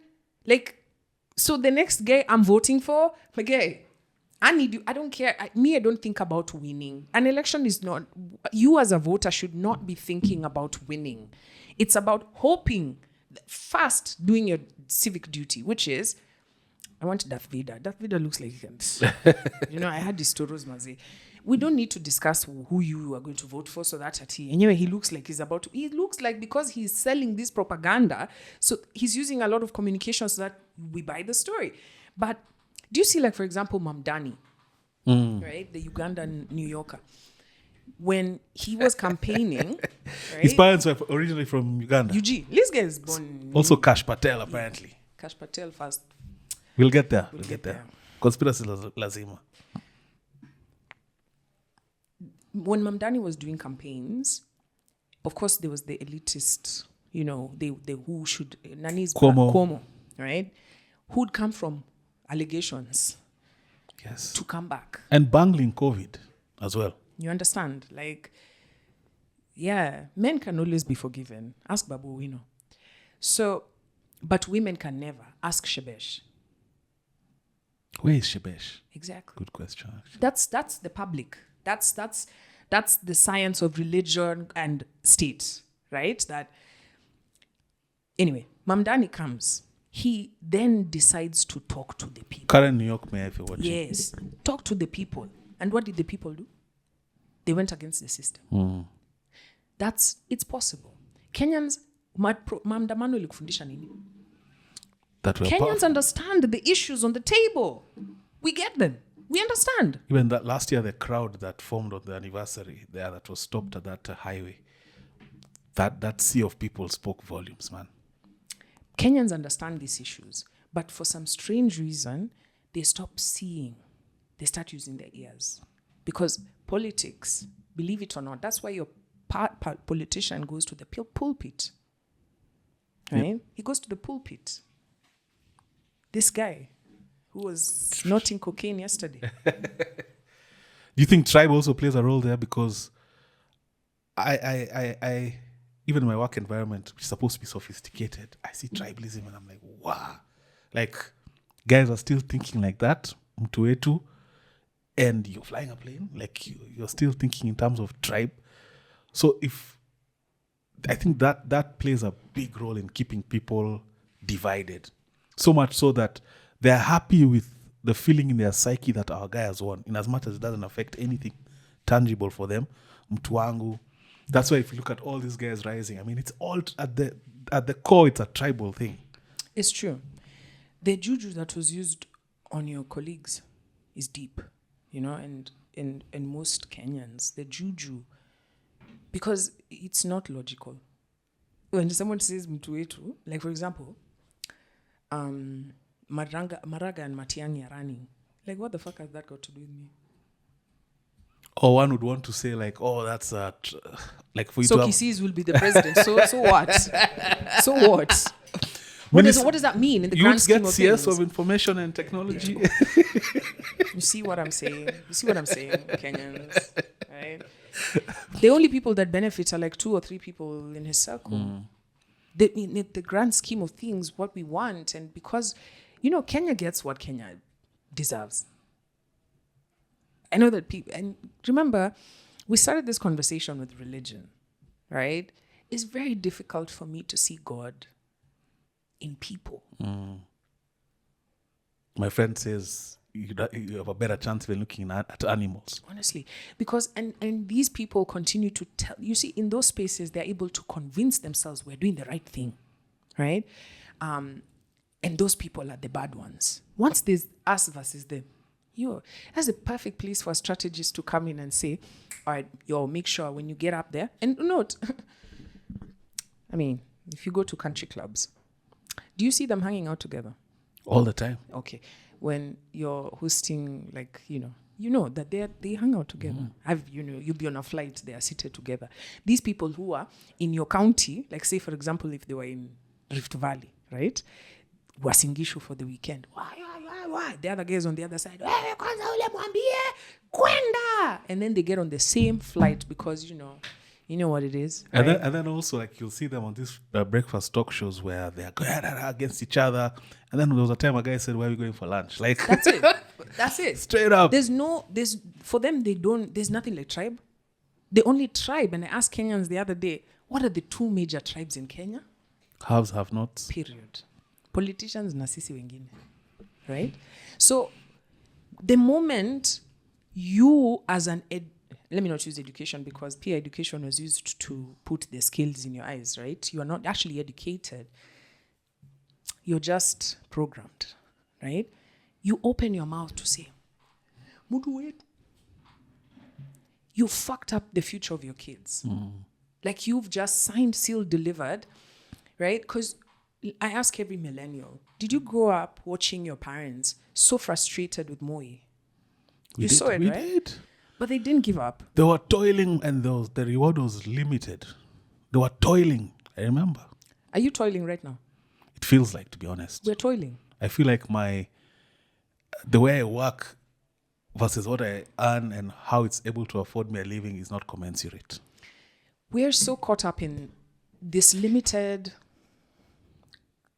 fishbowl story that they've locked us in. And they're real international, game-changing, life-shifting things that are currently happening. And you're caught up in...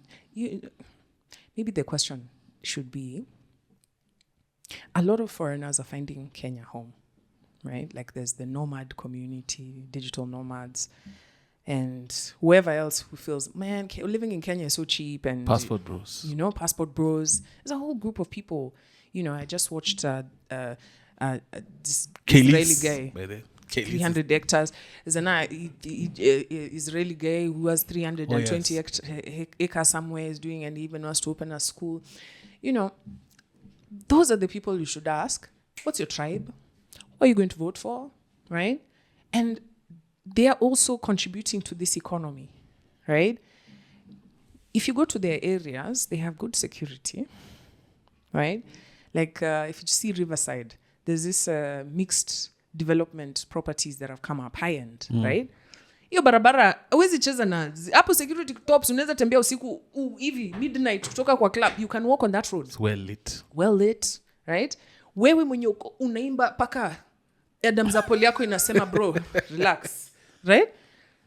Kwenu unapambana na stima, maji, wezi, and your parents went through this, right? They didn't know any better. They didn't have any communication skills and, the technology. Here we are. We have all this, right? We're in a future where a lot of you are going to be jobless. And not so far future, actually.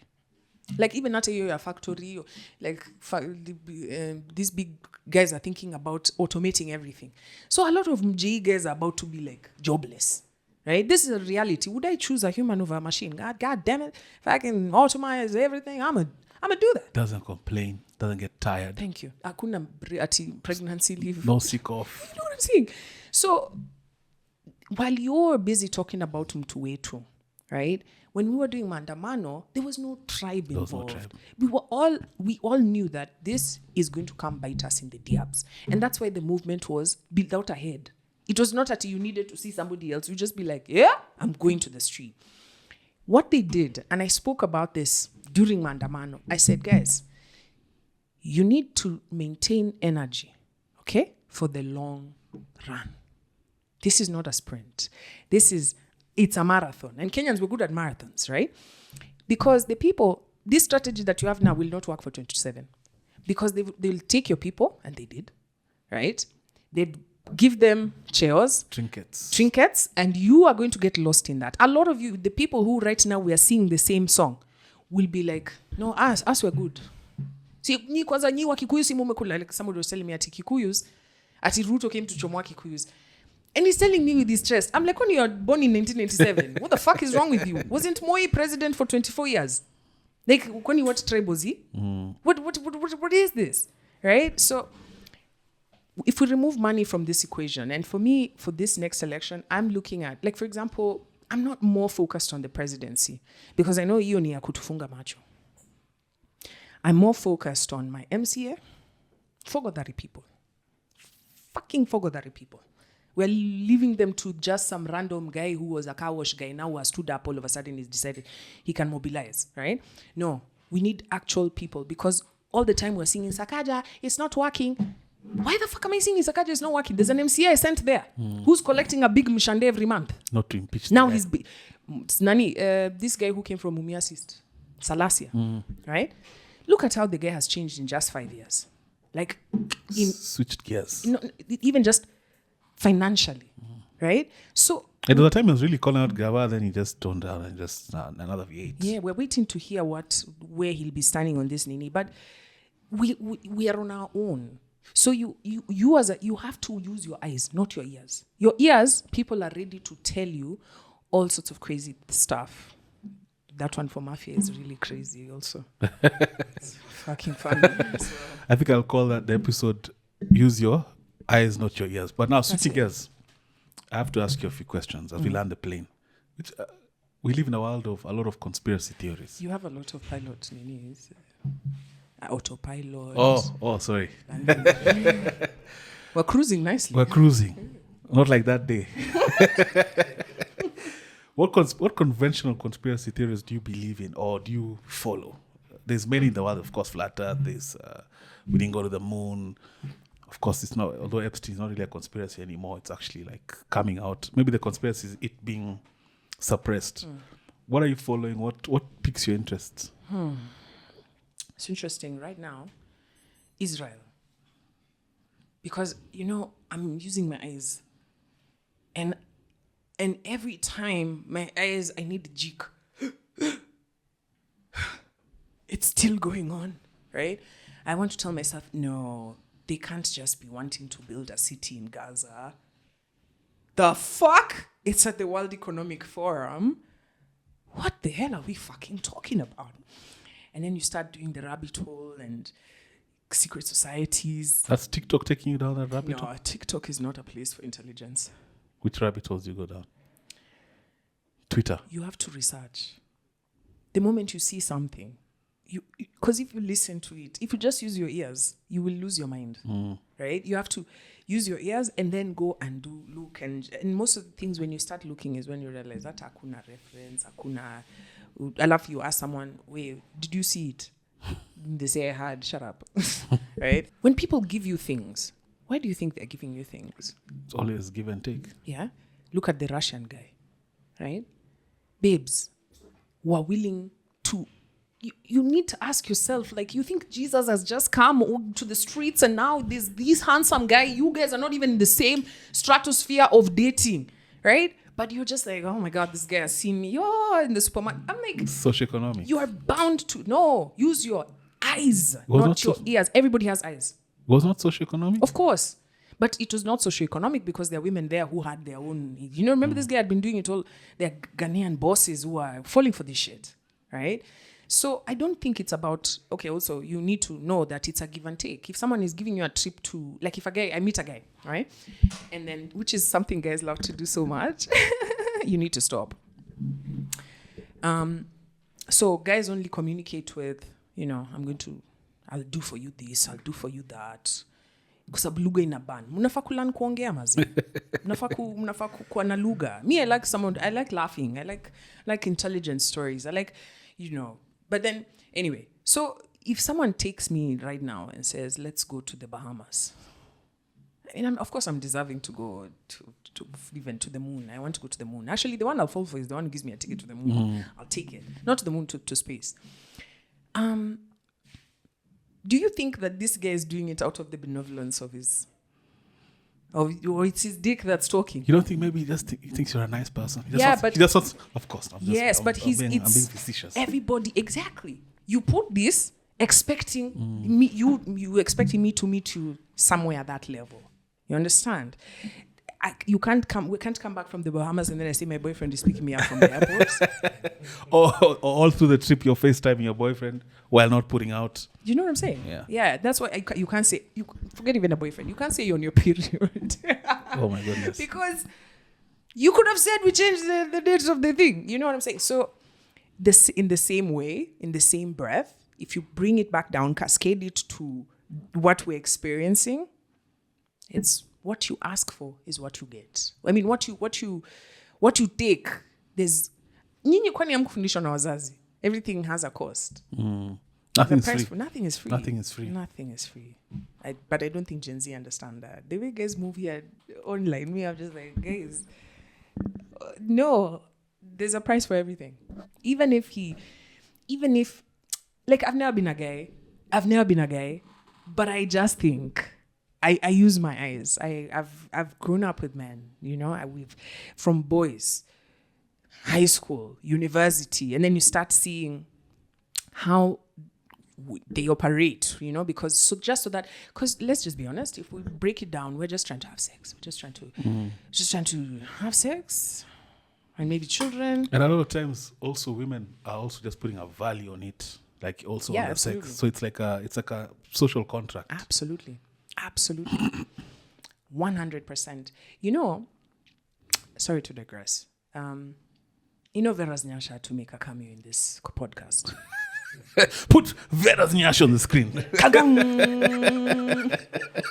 Vera's Nyasha had to make a cameo on this podcast. But I was watching a video on TikTok, and this lady was talking about how racism in America, the things that Trump is saying in America, are affecting her in Australia.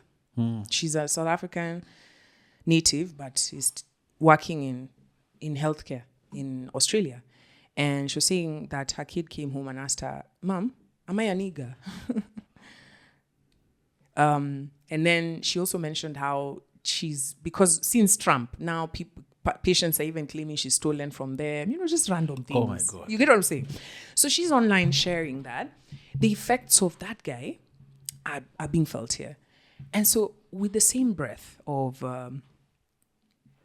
putting a price on Nyash, right?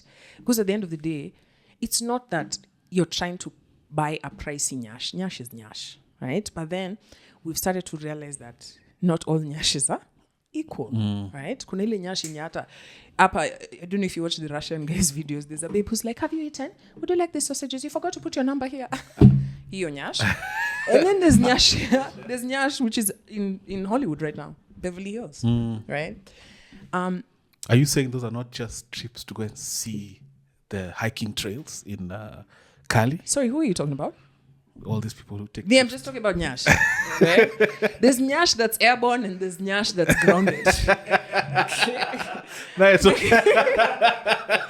So, understanding that if the ones who commoditize it to the top, then they are lucky. I mean, not lucky, but then they're happy with the results of this commoditization of the Nyash because they then don't end up feeling the consequences of the girl who's picked up from a club randomly, killed and thrown on the side of the road because you have commoditized women. And so these ones who have no security are disposable. You understand? So just the same way Trump is talking his things and it's supposed to be for Americans, now you can ask black people living in Switzerland what they're experiencing, right?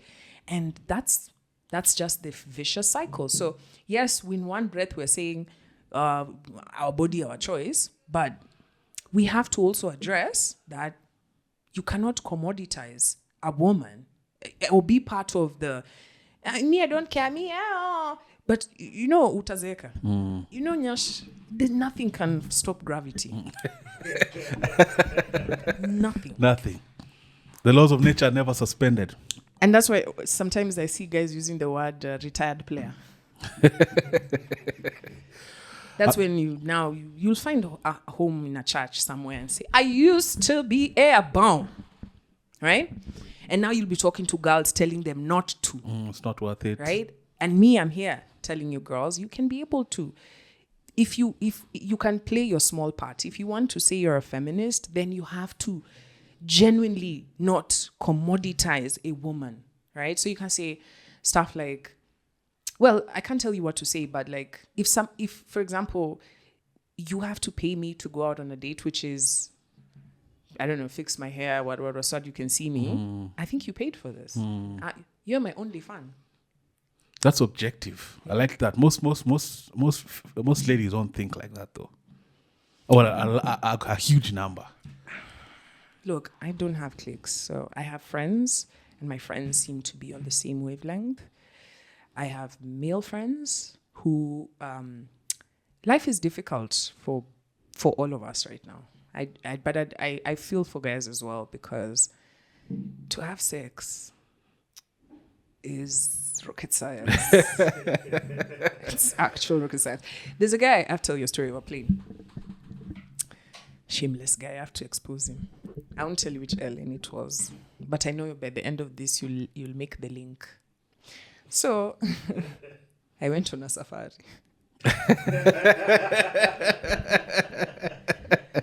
And so on my way back, I get on the flight. I have my book. Shout out to my friend wrote this book, and it's about strategy. So I was reading it. And then he sees the seat next to me is empty. I should be carrying like an extra nyash just to wake up. Anyway, so he sees the seat and he's like, are you planning to sit by yourself? I didn't hear what he said. So anyway, he came, I sat next. So we started talking. I told you I don't like chit chat. I like conversation. So we started talking about religion, politics, whatever. And then, at some point I asked him, oh, you got kids? How many kids do you have? And he said, he whipped out his phone, showed me his kids and his wife, and then proceeded to finish by asking me for a hug. A hug? A hug. Can I get a hug? Actually, hug.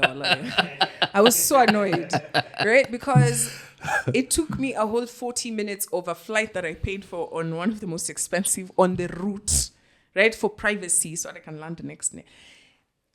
And this nigga has just wasted the whole time. I'm thinking we're having an edifying conversation, and he is just he sums it up, trying to get my titties rubbing on his chest. And I'm like, you know what I told him? I told him, fuck no. Oh, hell no. And I told him, you've messed this fucking conversation. Talk up. Yuck. From Aristotle. But you know the worst part? You done shown me your wife. You've even told me stories.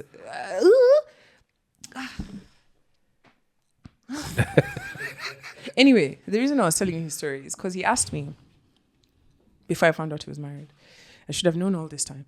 He said, would you date a guy who, because he looked at me and, we have a house in Lamu, and so he goes like, so would you date a guy who doesn't have money like you? Because, of course, a babe like me, the question is, why the fuck haven't you settled? You should be, like there's so many men, you're ineligible, whatever, as if the goal in my life is to find a partner. So, of course, that was a very intimate question, which people feel nothing to ask. They just ask. And I said, no, I'm not interested. And he said, but would you date a guy who earns less than you? So he was asking for himself. And I was like, I was not raised. Remember, we all have an operating system, I was not prepared for that. I was going to be the provider. I was never prepared for that. And I understand that. I've seen my mom and my dad tag team, right? Between them, I couldn't even tell at some point who was the provider and who wasn't, right? But I knew, because I've seen, if we date, right, and I start providing, I'm killing something inside you. And every day you'll resent me for that shit, right? And so would I consciously go into such a situation? I know that there are things inside you that are dying, and you're going to have to fix them. You will find a babe to we can provide for. You know, or you will find online porn. I don't know, but like it's something that, unless you were raised in a matriarchal society, maybe. But like kwanza mtu Mluya. On this side of the world. Mluya ananiuliza kama anaweza sit back. I'm like, on this side of the world, I think even how we're cultured. I know in other territories, Europe, they say that times the lady works, the guy is a stay-at-home dad. I think there's a culture thing there, but on this side of the world, it's a harder thing because of what, again, that socialization. You call it a software. I think that's an apt term for that, because you grow up kind of knowing. Yeah. And even your self-respect becomes attached to that. Absolutely. Your societal respect. If I tell Byron I'm a stay-at-home dad, even it's my wife who pays you, he'd be lucky for me by looking at me sideways undercover like this guy. Yeah, and he'll probably be talking about you behind your back. Yeah. And it's not that there's anything wrong with, it's, for me, I understand that I've seen it, and I've seen it in action, that women, a lot of us in this position are willing, we're willing to, we're not stuck in our ways, because, men are a limited breed. Is that so? Eligible men are a limited breed. Honest men are limited breed. Guys lie about even who they're dating, where they're married. How many men even let you know that they're married? Like, announce it. That, I never shy away from it. Yeah, but like, somebody has to prod it out of you, But babes, they walk around, I'm Mrs. Nani. Like, she's happy to. So that's how we were conditioned. I was conditioned that there was I grew up on Cinderella and Snow White, my guy. Then that guy is coming to ask me, I'm like, I'm willing to change my mindset, but are you willing to change everything inside of you that makes you a man? The idea of a man. Because money is not the only thing that, and that's why I tell people, that's why I said, don't lugha pia ni muhimu. Getting inside a babe's pants is not. But I think we're speaking also from we're a bit older than I look at like 23 and younger, and I hear some of how these guys talk, and struggle is real, because even the ladies that they're trying to access, if you don't have chums. Well, in my day, I dated broke. Before, when I was in high school, I dated after high school, and I was dating my age mates. They were not always just looking up to the guys who already have, and I think that has changed. Is that commoditization we're talking about? Today's society, yeah. So a lot of guys are struggling. They have lugha. But your lugha, Maze? No, lugha iko. I'm telling you. Me, I'm the babe here. See, I'm the babe here, I can tell you. Guys are... In fact, babes in Kenya are more vocal and articulate than men. In general?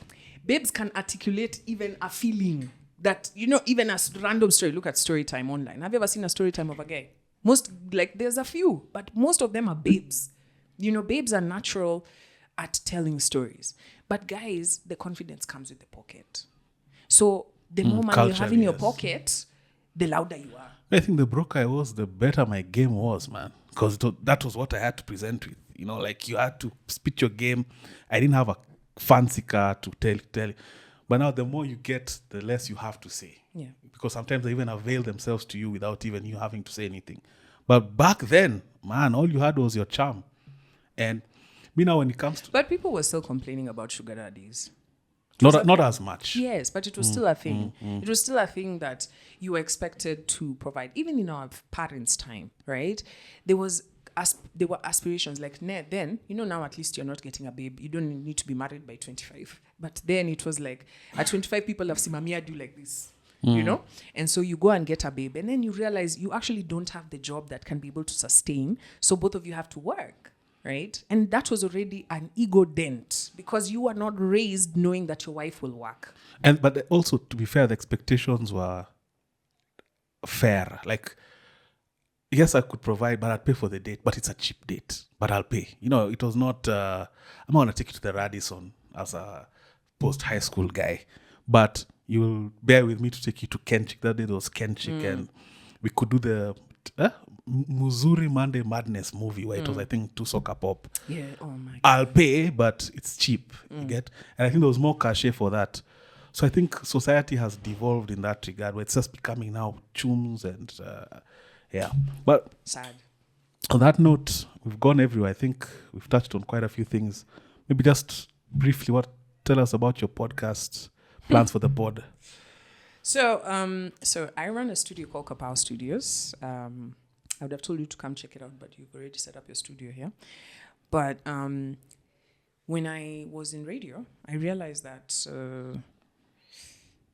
the future was coming, and we wanted to democratize the microphone, right? And, you know, places like radio, media plays a big part, for example, in the election that's coming, in shaping mindsets, and, you know, all of you saying the same thing, you know, let me tell you, minor, you know, everybody says that. That's a way of shaping how community thinks. And there are just a few people who are granted that opportunity to do that. So when I saw what the power of podcasting, I think this was 2017, I said, let me make the investment. I set up a studio. We set up a studio for my podcast. We were doing Box Pod with Joyce and Kerry. Put that on the screen. Yeah. Last year, we went our separate ways. Nothing bad. Beef. We're still cool. In fact, I'm recording with Joyce tomorrow. But, you know, I turned 40 last year. And I don't know, something happens when you turn 40. Like, I just want, the things that I want right now are very different from what I wanted maybe 5 years ago. So I want to be more intentional with the kind of content that I'm putting out. It's not just about laughing, and, you know, we really have to get young people to really start thinking. And that's part of the reason why I was on radio in the first place. So set up the studio. But also with the intention to give young people a chance, because not everybody has money to do this setup. And this is an extensive up and on at least 800K. Took me a while. Right? How many people, if you were thinking of starting a podcast, you know, am I going to invest 800K? It's the biggest barrier. Actually. Exactly. Actually, yeah. Because, and I found out that there are more men in the podcasting game than babes. And we found out that we did the research and we realized it's because of the point of entry. Do you remember even with studios, music studios? It was mostly men, not babes. Because you'd find you get to the studio, you are the mercy of this guy who's telling you all sorts of shit. So you're just like, I'd rather stay away. So we're seeing the same problem with podcasting. So Kapow Studios, we're currently looking for funding to be able to do a really big project and give as many young people a chance. And I'm also doing workshops with kids because I think podcasting, you can attest that radio and podcasting gives you a chance to really think. You have to really critically dig deep into your thoughts to be able to say something of value. I mean, there's so many people talking, but there's a finesse that comes with understanding what it is that you're trying to say and how to say it. So if kids get the opportunity early, I think we will, by the time I'm 50 and you're a politician, you'll be a kid, there'll be like 600,000 journalists who are just like, sorry, what the fuck did you say? You have no history, money stolen, they know these things. But if you sit in a media house that already determines for you hierarchy of who, what, you know. And they're getting a bag from. Yeah, and most people don't know that media is private. And then the public one is run by Gava. So the chances of you getting the real truth, left the media because of that particular reason. Radio, TV. You go do the news, and then your editor comes and tells you, that's not what happened. I was on ground. Your eyes saw. I know what I even have the audio. And you've been told that's not running. It's not running. And even someone is willing, like there's a tape I had over a very controversial moment in Makadara constituency, where the polling station, the head of the police station, Returning officer. Alikuwa amesema, instead of saying leading, right? Says won. Oh my goodness. Yes. Right? That changes I was the whole the narrative. only person with the camera in that room that day. Right? So, of course, the person ended up not winning. And so they wanted to go to court. Where was the evidence? I have evidence. Do you know my editor hunted me down? Like, it was crazy. And they wanted to now switch it up to... I still have the tape. I kept it. Like, I told him I lost it, but I kept it. I was like, what the fuck? So you're a person of integrity. Yeah. On that note, thank you so much for making time. Wait, is that what you got from all this, that I'm a person of integrity? That's been a constant theme throughout this conversation. Thank you. In this day and age, it's hard. Because everyone, even people of integrity start looking at that fence and being like, hey, maybe I need to go and secure myself, So that seems to have been of course, very original thought and integrity. That's what has come out. Of course, creativity. That one is publicly known. Thank you. But thank you so much for making time. Thank you, Eric, by the way, for being patient. I know communicating with me is a bit difficult. No, it was fairly straightforward. No, he tried first. Oh, yes. I'm the worst to try and communicate with. I'm rarely on my phone. So I can go like 48 hours without being on my phone. No, but it was extremely worth it. Extremely worth it. That's an amazing episode. I like it. I that's myself. A banger episode. So Kapow. thank you so much for making time. It's been a pleasure. Look at this guy so forward. Every other time with that, if you watch TV here and you haven't subscribed, that's hate watching. Hit the subscribe button, share, hit the notification bell. And tell Caswell he's let us down completely. I'm so annoyed, man. I'm so annoyed. Like, we had such vision. Yeah. And please join the membership as well. We'll be putting out episodes early. Yeah. So thank you so much for taking time. Every other time with Eric, Sheila, Kwambox, it's a wrap.